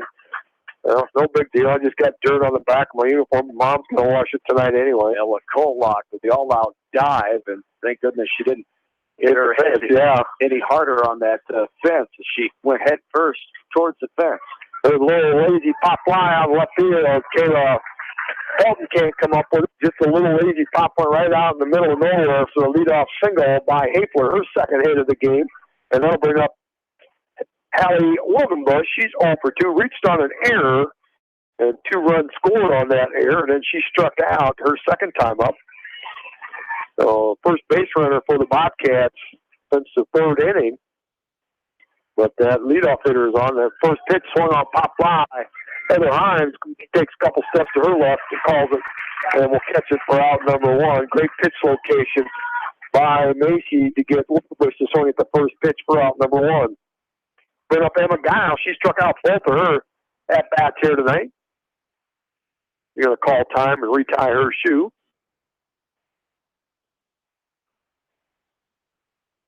There, she's ready to go. Jenna Hafler, the runner at first, with 1 away. First pitch to Guile, swung on him, foul back to the screen. 1 strike to count. Hawks at one point trailed 3-1 after the first inning, 4-1 after the second inning, but it's been all Hawks since that second inning, and they've got that momentum train back over the third base dugout. There's a swing of foul back into the screen again, now 0-2. All started with that 2-run home run back in the third inning by Heather Himes that kind of got that momentum in the Hawks dugout, and they've just expanded on that with 3 in the fourth and 3 in the fifth. The 0-2 pitch is outside, 1-2 to count. That hit by Hafler to begin the 6th inning was the first hit since that third inning for the Bobcats. They have 4 hits in the first 3 innings. There's a ground ball to second baseman. Heather Hines picks it up, tags the runner, going to second. Safe at first. And safe at first. There we go. Yeah, they got the runner out going to second, tagged her, and then tried to throw it over to first real quick. But smart play, got the lead runner there. Guile safe on the fielder's choice. And she'll stay in and run for herself here. And that'll be Abigail Kleeser coming in. She had the solo home run leading off the second inning. And that was a long shot over the Owen softball out there in center field. And then she struck out leading off the 4th inning. First pitch of the ball. There's a fly ball right center field. Lead one over, going to make a nice running catch out in right center field. 4 out, number 3. And there's that speed, that outfield comes in handy right there. So into the top of the 6th inning, score after 5.5. West Delaware 9. The Western Dubuque Bobcats 4. You listen to the Hawk softball from KMCH Sports.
Welcome back into Sill Field. We're at the bottom of the 6th inning here, 9-4. Hawks have the 5-run lead.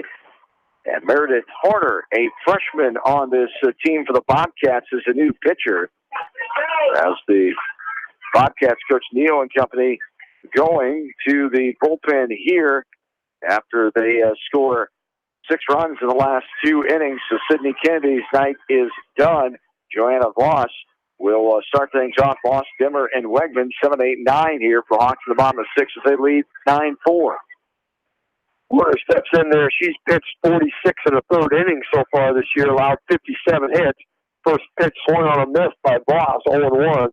Allowed 42 runs, 31 of them earned. A run average of 4.68, 22 walks, 4 hit batters, 39 strikeouts.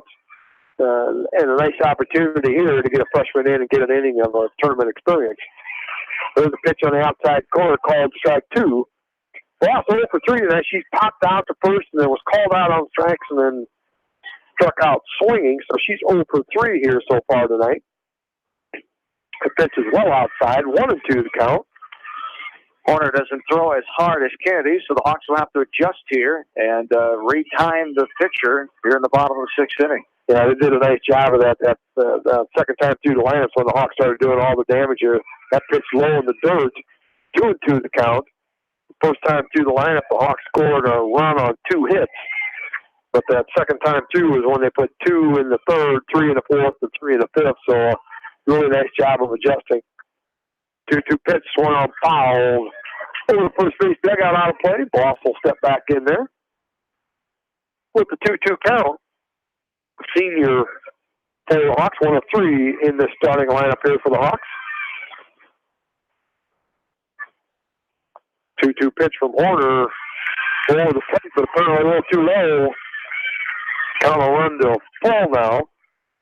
And from DeWitt, top of the 7th, still tied at 1. Central DeWitt hosting Dubuque Wahlers tonight. There's a fly ball foul over the first base dugout again. Count will remain 3-2 on Voss.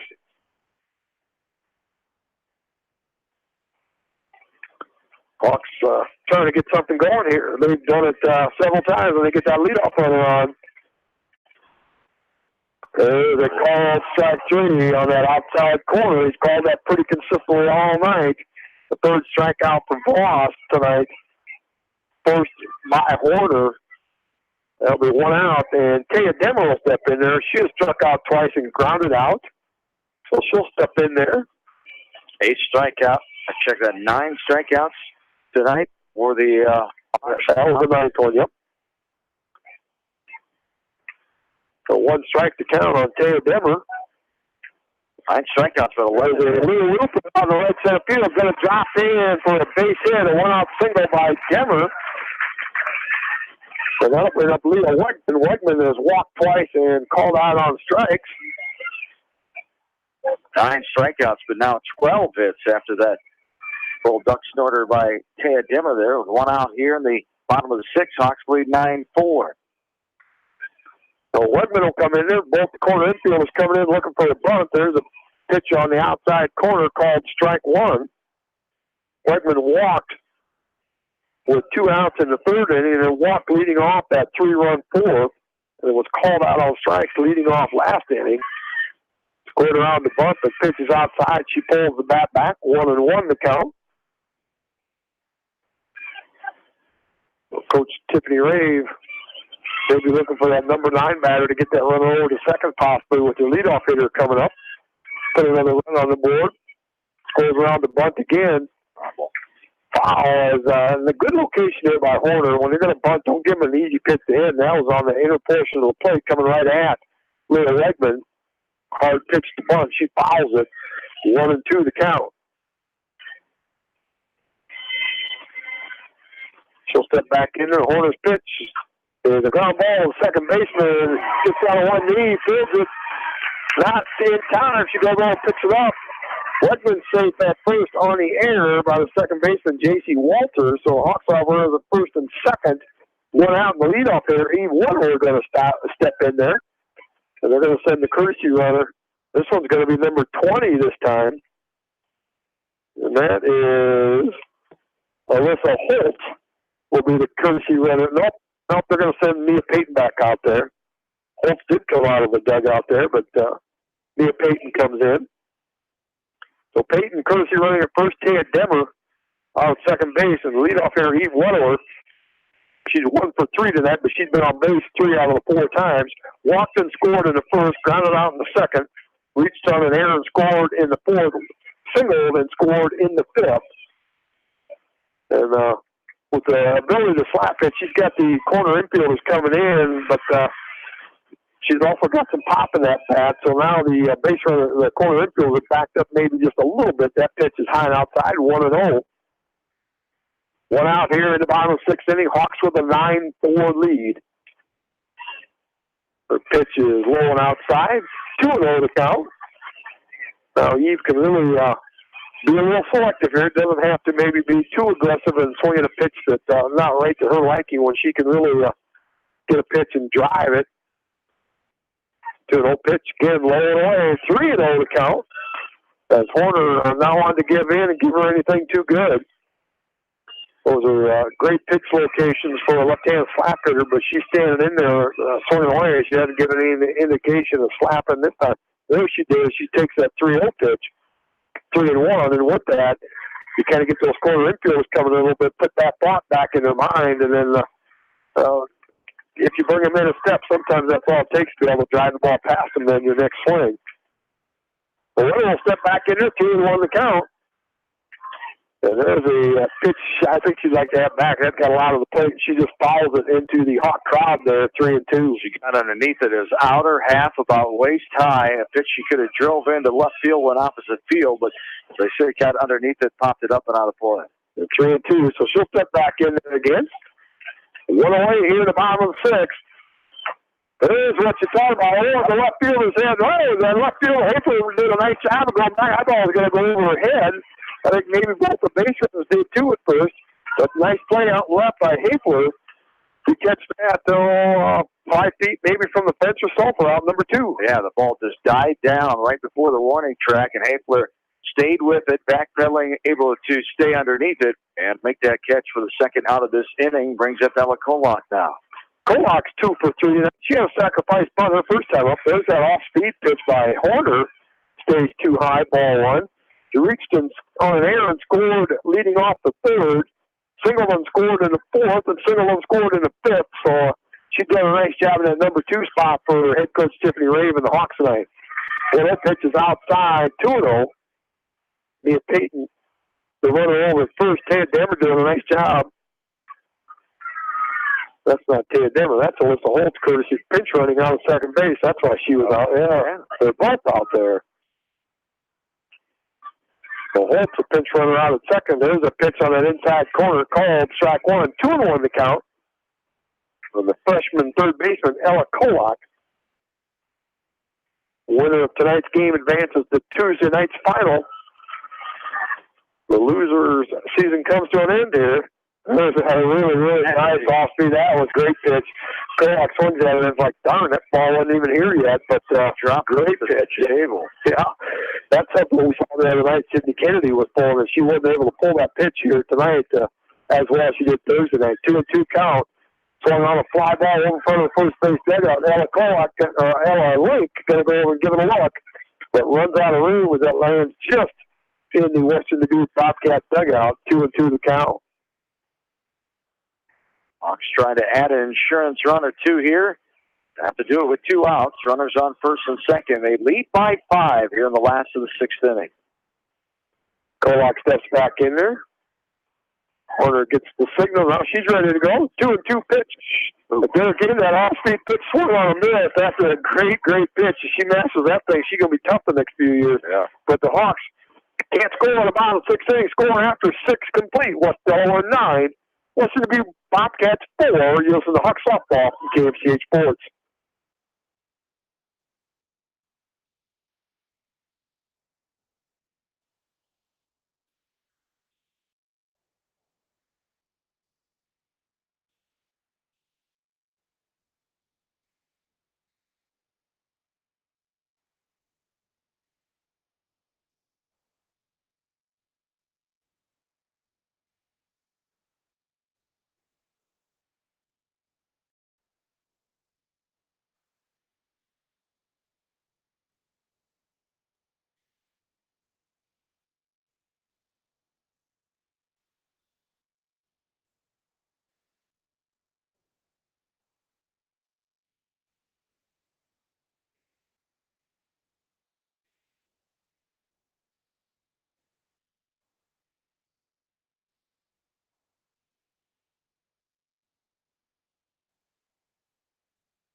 Back at Center Field, do or die time for the Western Dubuque Bobcats. First pitch, J.C. Walters pops it up for out number 1. And that'll bring up the leadoff hitter, Sarah Horsfield. She's 0 for 2 with a walk. Takes that first pitch, strike 1. She reached on an error and scored in the first inning, walked in the second, and then struck out in the fourth. Takes that pitch, 1-1 to count. We've seen this the last few innings, the Bobcats being a little impatient, and I think coming up down by 5, Coach Neal would like Walters to maybe take a couple pitches there. She popped out in the first one. Macy got outside the circle and made the catch. There's a great location there by Macy. Hits that lower outside corner on the left-handed slap hitter called strike 2. The 1-2 pitch again, right there again. Horsfield slaps Allen foul back into the fence, and she'll come back with a 1-2 count. So Kites has settled down and pitched an outstanding game here after that second inning, and they scored 3 unearned runs in the first and a solo home run in the second, and shut them out since. 1-2 pitches outside, 2-2. Hawks with a nice job of coming back after trailing 4-1. A little pop fly, catcher, little Wegman throws the mask off, and she catches it about 6-8 feet down the third base line in third territory, but great hustle. Nice job there for Wegman to get out number 2. And the Bobcats down to their final out of the year possibly here. Number 2 hitter, Amy Kane's going to step in. She had a sacrifice bunt her first time up, popped out to first, and then grounded back to the pitcher. Takes that first pitch right in there, called strike 1. So Hawks kind of getting to the point where they can kind of smell this victory here. Got to get one more out, and they'll advance to Tuesday night's game right here at Sill Field. There's a ground ball, shortstop. Cardemmer picks it up, throws over, and the Hawks are going to win 9-4 over the Bobcats and advance right back here at 7 o'clock Tuesday night against the winner of the DeWitt Waller game, and hopefully we'll have a final on that before we're off here tonight. But congratulations to the Bobcats on a fine 19-19 season. Hawks are going to win for another game with victory number 29. We'll take a break and we'll be back with some game totals from KMCH.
Hey, welcome back into Sill Field. Bill Mullen and John Swisher bringing you the postgame here of the West Delaware Hawks 9-4 victory over the Western Dubuque Bobcats here in the regional semifinal.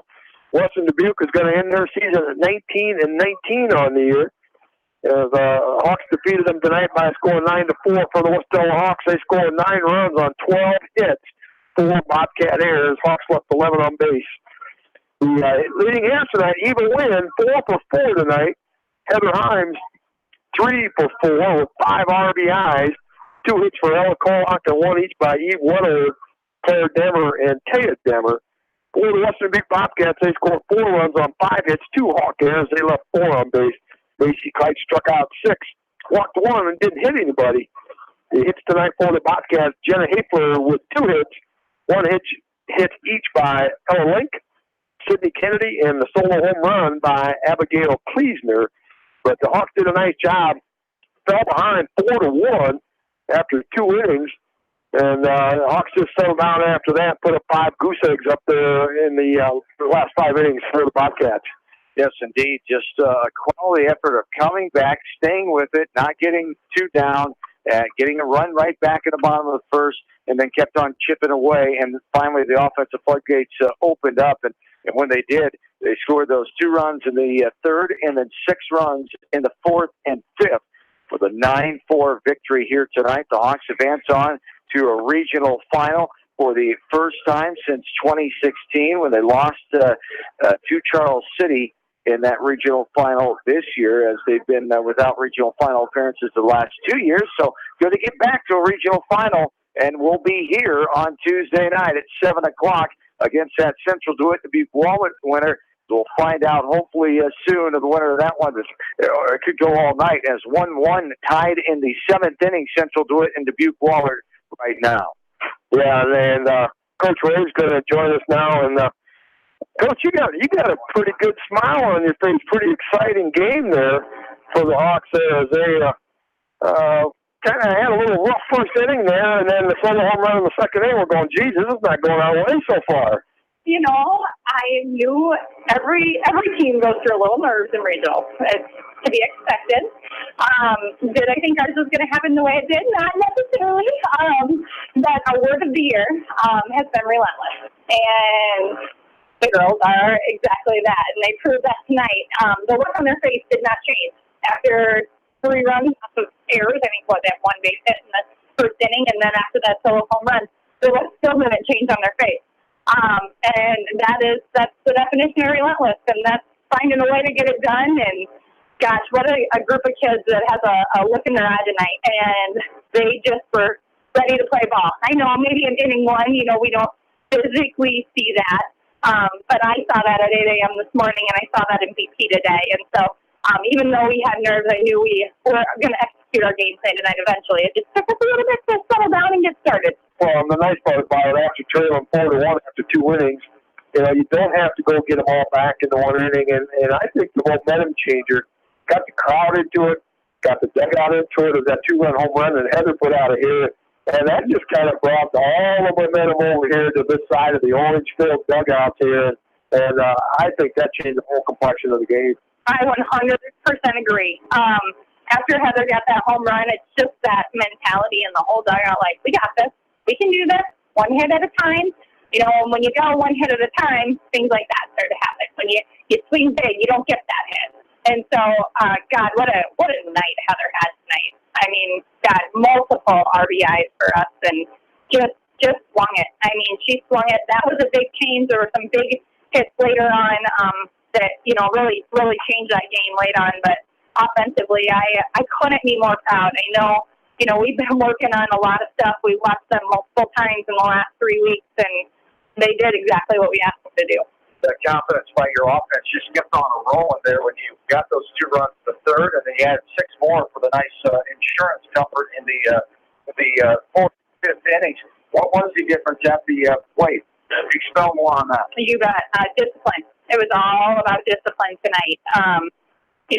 And watching their pitcher, she's a great pitcher. But we knew she was going to move the ball around, and if we were going to chase it, she was going to keep it there. Which, who wouldn't?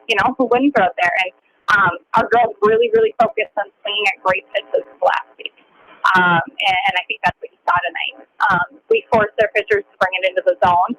And we followed off a lot of changeups tonight. A lot of changeups and a lot of high balls that got us a chance to swing at some good pitches. And so I think that's where you saw your results. And then, you start putting pressure on defense a little bit, and then you put the ball in play and let some good things happen. I think overall, I couldn't be more pleased with our discipline at the plate. You hit the ball hard. Even win with 4 hits tonight. Heather Himes with 3 hits tonight. You had some hard hits. You brought that defense in, and then all of a sudden you shot the past them. And also, you just really executed. Outside that first inning, that was about as well played a game. And I thought that after that second inning, when they led off with that home run, I'm sitting there, okay, we're going to see how tough Macy is here. She's given up 4 runs already here, and we're only 3 outs into the game. And, she did a nice job. And after that, I think she only gave up 2 hits the rest of the way. And that's just your pitcher getting it done. What a composed kid. I mean, easy to get rattled in a postseason game down 4-1 and off of a long, hard hit home run. But not her. I mean, she's an athlete. She is a composed pitcher, and I thought she handled herself very, very well on Monday night, and you saw it in her execution of her pitching. She let her defense work and really hit her spots on down the way. Well, you get back to a regional final now for the first time since 2016, and these girls, this is their Central Dubuque with a 2-1 win tonight. So we know we'll play the Sabres now on Tuesday night as they beat Dubuque Waller down in DeWitt tonight. So this has been the goal of this team as you knock off your goals as you go along, and the regional final for the first time since 2016. Yeah, we're just excited to be able to come back and practice the next couple days and get another crack at DeWitt on our home field. We just played them here a week and a half ago, 2 weeks ago, and so what better scouting report than that? We went down there and we split with them, and we know they're a good squad, that they can swing the bat, but gosh, we're giving ourselves a great shot, and I know the girls are so excited for this opportunity to keep playing ball and to play on Tuesday, and I look for them to bring the same intensity that they have continued to bring all the way through. Yeah, it's always nice to win on Sail Field, and then to be able to come back and play that regional final on Sail Field, and that's a tribute to you and the team having a great season to be able to host that regional final. And that's why you work so hard during the year to have a great season, to be able to host that game, and hopefully that's one of the advantages it'll take on Tuesday night. Yeah, you're right. I think you and I talked about this last week. Not something we necessarily talk about with the girls, but so important that first half of that year and how you play and how you do, because A, getting to be the home team, and then B, getting to be here in our atmosphere, what we're familiar with, what we're comfortable with.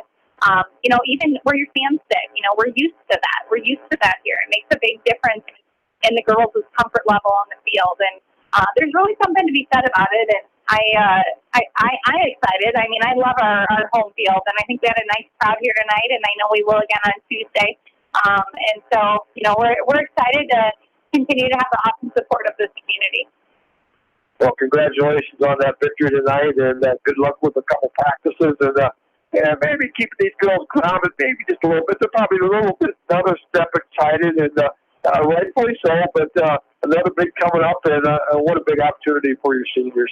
It really is, and we will. We know that it's a great squad, and I think these kids are excited and ready, but they know we're going to have to play ball. We got to do what we do and do it well on Tuesday night. So thanks again for all that you guys do and for bringing this exciting game to everybody tonight. And we're excited for Tuesday, and we can't wait to see you then. Well, good luck, and we're excited for Tuesday night. Congratulations on the victory tonight. Thanks, guys. Thanks. Comments from head coach Tiffany Rave as excited. She wants to get back down and talk to a bunch of the fans that are down there. As a lot of them hanging around here yet and want to help celebrate this victory here tonight. The Hawks get win number 29 on the year, and rightfully so. The top 2 teams in this region, as on paper, now will come to fruition, and they're going to be right here at Sill Field on Tuesday night at 7 o'clock, and should be a great game. And hopefully we can have the big crowd come out here and support them like they did tonight, because I really believe in that third inning when they hit that home run and the crowd got into that game. That just got everything going here, and we'll need that kind of effort again Tuesday night. Absolutely. We expected this matchup when the pairings came out if both teams took care of business, and they have done that as, again, Central DeWitt with the 2-1 nail-biting win down in 7 innings tonight. For bottom of the 7th, the walk-off hit by Central DeWitt to win it 2-1. Elsewhere, Independence gets a close win tonight. The Mustangs over the Marion Indians 1-0 as they move on. Independence at 29-11 now will take on 21-21 Iowa City Liberty at Independence on Tuesday night at 7 o'clock. Iowa City Liberty shut out Cedar Rapids Xavier 11-6. tonight. We'll have some more baseball finals when we come back. One more time out. We'll come back to wrap it all up here from Cyril Field. Back after this from KMCH Sports.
John and Bill back with you from Sill Field here in Manchester.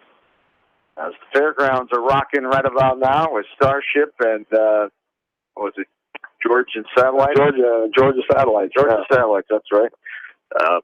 As the Delaware County Fair in full swing, winding down tomorrow. Been a fun week for all the folks at the fair, I'm sure, and the concerts the last couple of nights, as our focus, of course, has been on the world of high school sports, baseball and softball. Baseball getting underway with postseason tonight. The West Delaware Hawks Class 3A play will begin next Friday night at 5 o'clock, as they'll also take on Central DeWitt next week, as will the softball team now on Tuesday night in the regional final right here at Sill Field. Central DeWitt beating Dubuque tonight 2-1. The West Delaware baseball team taking on Central DeWitt, number 3 team in Class 3A. The Hawks will play them next Friday night at 5 o'clock, as West Delaware AD Matt Weiss and me will take the trip down to DeWitt next Friday and have that game for you right here live from KMCH at 5 o'clock. Bill Logan will be making the trip over to Farley that night. We'll have a doubleheader for you. So have the 7 o'clock game. Western Dubuque will host the Trojans of Waterloo East. As the scoreboard tonight, as the postseason gets underway, and in Class 1A and 2A coverage area teams, Monticello gets a win and moves on to Tuesday night. The Panthers beat Northeast 6-4. EDCO season comes to an end as they lose to MFL Marmac 10-0 in 5 innings. Maquoketa Valley also falls tonight as the Wildcats end at 13-15. They lost to Gladbrook Rhinebeck and Alburnett tonight by the score of 13-1 in 6 innings. And currently, right now, the third-ranked team in Class 1A, Alburnett, beating East Buchanan 8-0 after 4 innings of play in Alburnett tonight. As softball, postseason, regional finals, it's getting down to crunch time. Monday and Tuesday night, we'll have 4 area teams still alive. Help me, I'm going off of memory here, Billy. As North Lynn will be in action on Monday night at home, as they will welcome in, I'm drawing a blank as we'll move on. Starmont will be at Clarksville, though. I can tell you that in Class 1A. North Lynn has St. Ansgar. St. Ansgar, that's right. As elsewhere on Monday night, the Anamosa Lady Raiders in a regional final for the first time in a long time. They traveled down to West Liberty in Class 3A play. And the other one, the Beckman Blazers, as Beckman will be in action down in Durant. Number 9, Beckman, taking on the second-ranked Durant Wildcats on Monday night. We'll let you know for sure where we'll be here in the next couple of days. On Monday night, we'll have to split up, and so we get the best coverage we can, and we will have 2 games for you again on Monday night at 7 o'clock, one live on air and one live on KMCH.com. The fun continues as we're blessed with a lot of great softball teams around the coverage area this year. We haven't seen this many regional finals. We'll have now 6 area coverage teams in regional finals on Monday and Tuesday night, the most we've ever had since I've been here. Yeah, it's usually you just kind of you hope you can get 1 or 2 to keep going to keep following high school athletics in the summertime, but it just shows you the quality of high school softball in Northeast Iowa this year, and some very, very good teams, and there's going to be some of them that are going to make it because they're going to be playing each other, type stuff. So there'll be some teams hopefully punch their ticket to Fort Dodge the following week, and we'll try to get as much action as we can to you. Yes, indeed. As once again, the Independence Mustangs winning tonight by the score of 1-0. They advance on to play Iowa City Liberty in a regional final on Tuesday night. So another one of our coverage teams that we will keep an eye on. And then baseball continues on Tuesday night. We'll be here for sure on Tuesday night. We'll let you know if we cover any other games on Tuesday night in the world of high school baseball or softball, as we may pick up that Independence regional final if we can get that one covered on Tuesday night. As next week we'll have Monday and Tuesday, sure, jam-packed full of coverage here with that softball coverage area teams and those regional finals we just talked about. And then it'll pick up. We may have, right now it's not looking good that we'll have a Class 1A team for baseball in action on Thursday night, so we may have Wednesday and Thursday off. How about that? Oh, rare. We'll have a night off at the postseason, and then we'll be back in action on Friday night, and then Saturday night, of course, we'll have some 1A or 2A baseball to cover. So the grind continues here of mid-July, and why not? Mother Nature is going to heat things up, turn the oven on extra high, and leave it on that way the whole next week. Well, and it's nice it's going to stay relatively dry, so you're going to get all those games in as scheduled probably, and this time of year, that's the last thing you want to do is try to figure out, when you're going to get makeup games tried in, and you only got a certain amount of time to do it because it's all got to be done to get to the state tournaments the following week. So, weather's going to cooperate next week. Going to be just good plain hot baseball, softball weather. It should be good. Hopefully it does, as long as it doesn't blow up any storms like this humidity has been known to do, like what happened to me in New Hampton on Wednesday night. You better pack an umbrella for me. I have an umbrella always. Can you give me your umbrella? Yeah, you have an extra one. I'll give it to you on Tuesday night because I'll be here under a roof for sure. That's right. Well, I'll be here too. Boy. All right. We won't have to worry about it that night. Yeah, Monday night I'll split my umbrella in half. Well, that'll do a lot of good. Yeah. All right. Thanks, Bill. Thanks to Matt Weiss for filling in earlier tonight for me as I made the trip back from Albernet. Good luck to all our coverage area teams moving on. Congrats on the ones ending their seasons on competitive seasons and hard-fought summers of the last couple of months of grinding it out in the world of high school baseball and softball. And good credit to Western Dubuque coach Rachel Neal and company. They always come to play hard, and they came tonight. And they scared the Hawks for the first few innings as they put a scare in West Delaware with that 4-1 start to the bottom of the third inning. The Hawks were able to chip back as they led 4-3, and then the Hawks scored 6 runs in the 5th and 6th innings. The final here tonight, 9-4. Hawks advance on the regional final for the first time since 2016. They'll play Central DeWitt on Tuesday night right here at Sill Field. Have yourselves a good and safe rest of your weekend. For my partner, Bill Logan, for in-studio producer Austin West, for doing a great job at the controls back at the station on East Main Street. John Swisher saying have yourselves a good and safe rest of your Saturday night. So long, everybody, from Sill Field in Manchester, Iowa.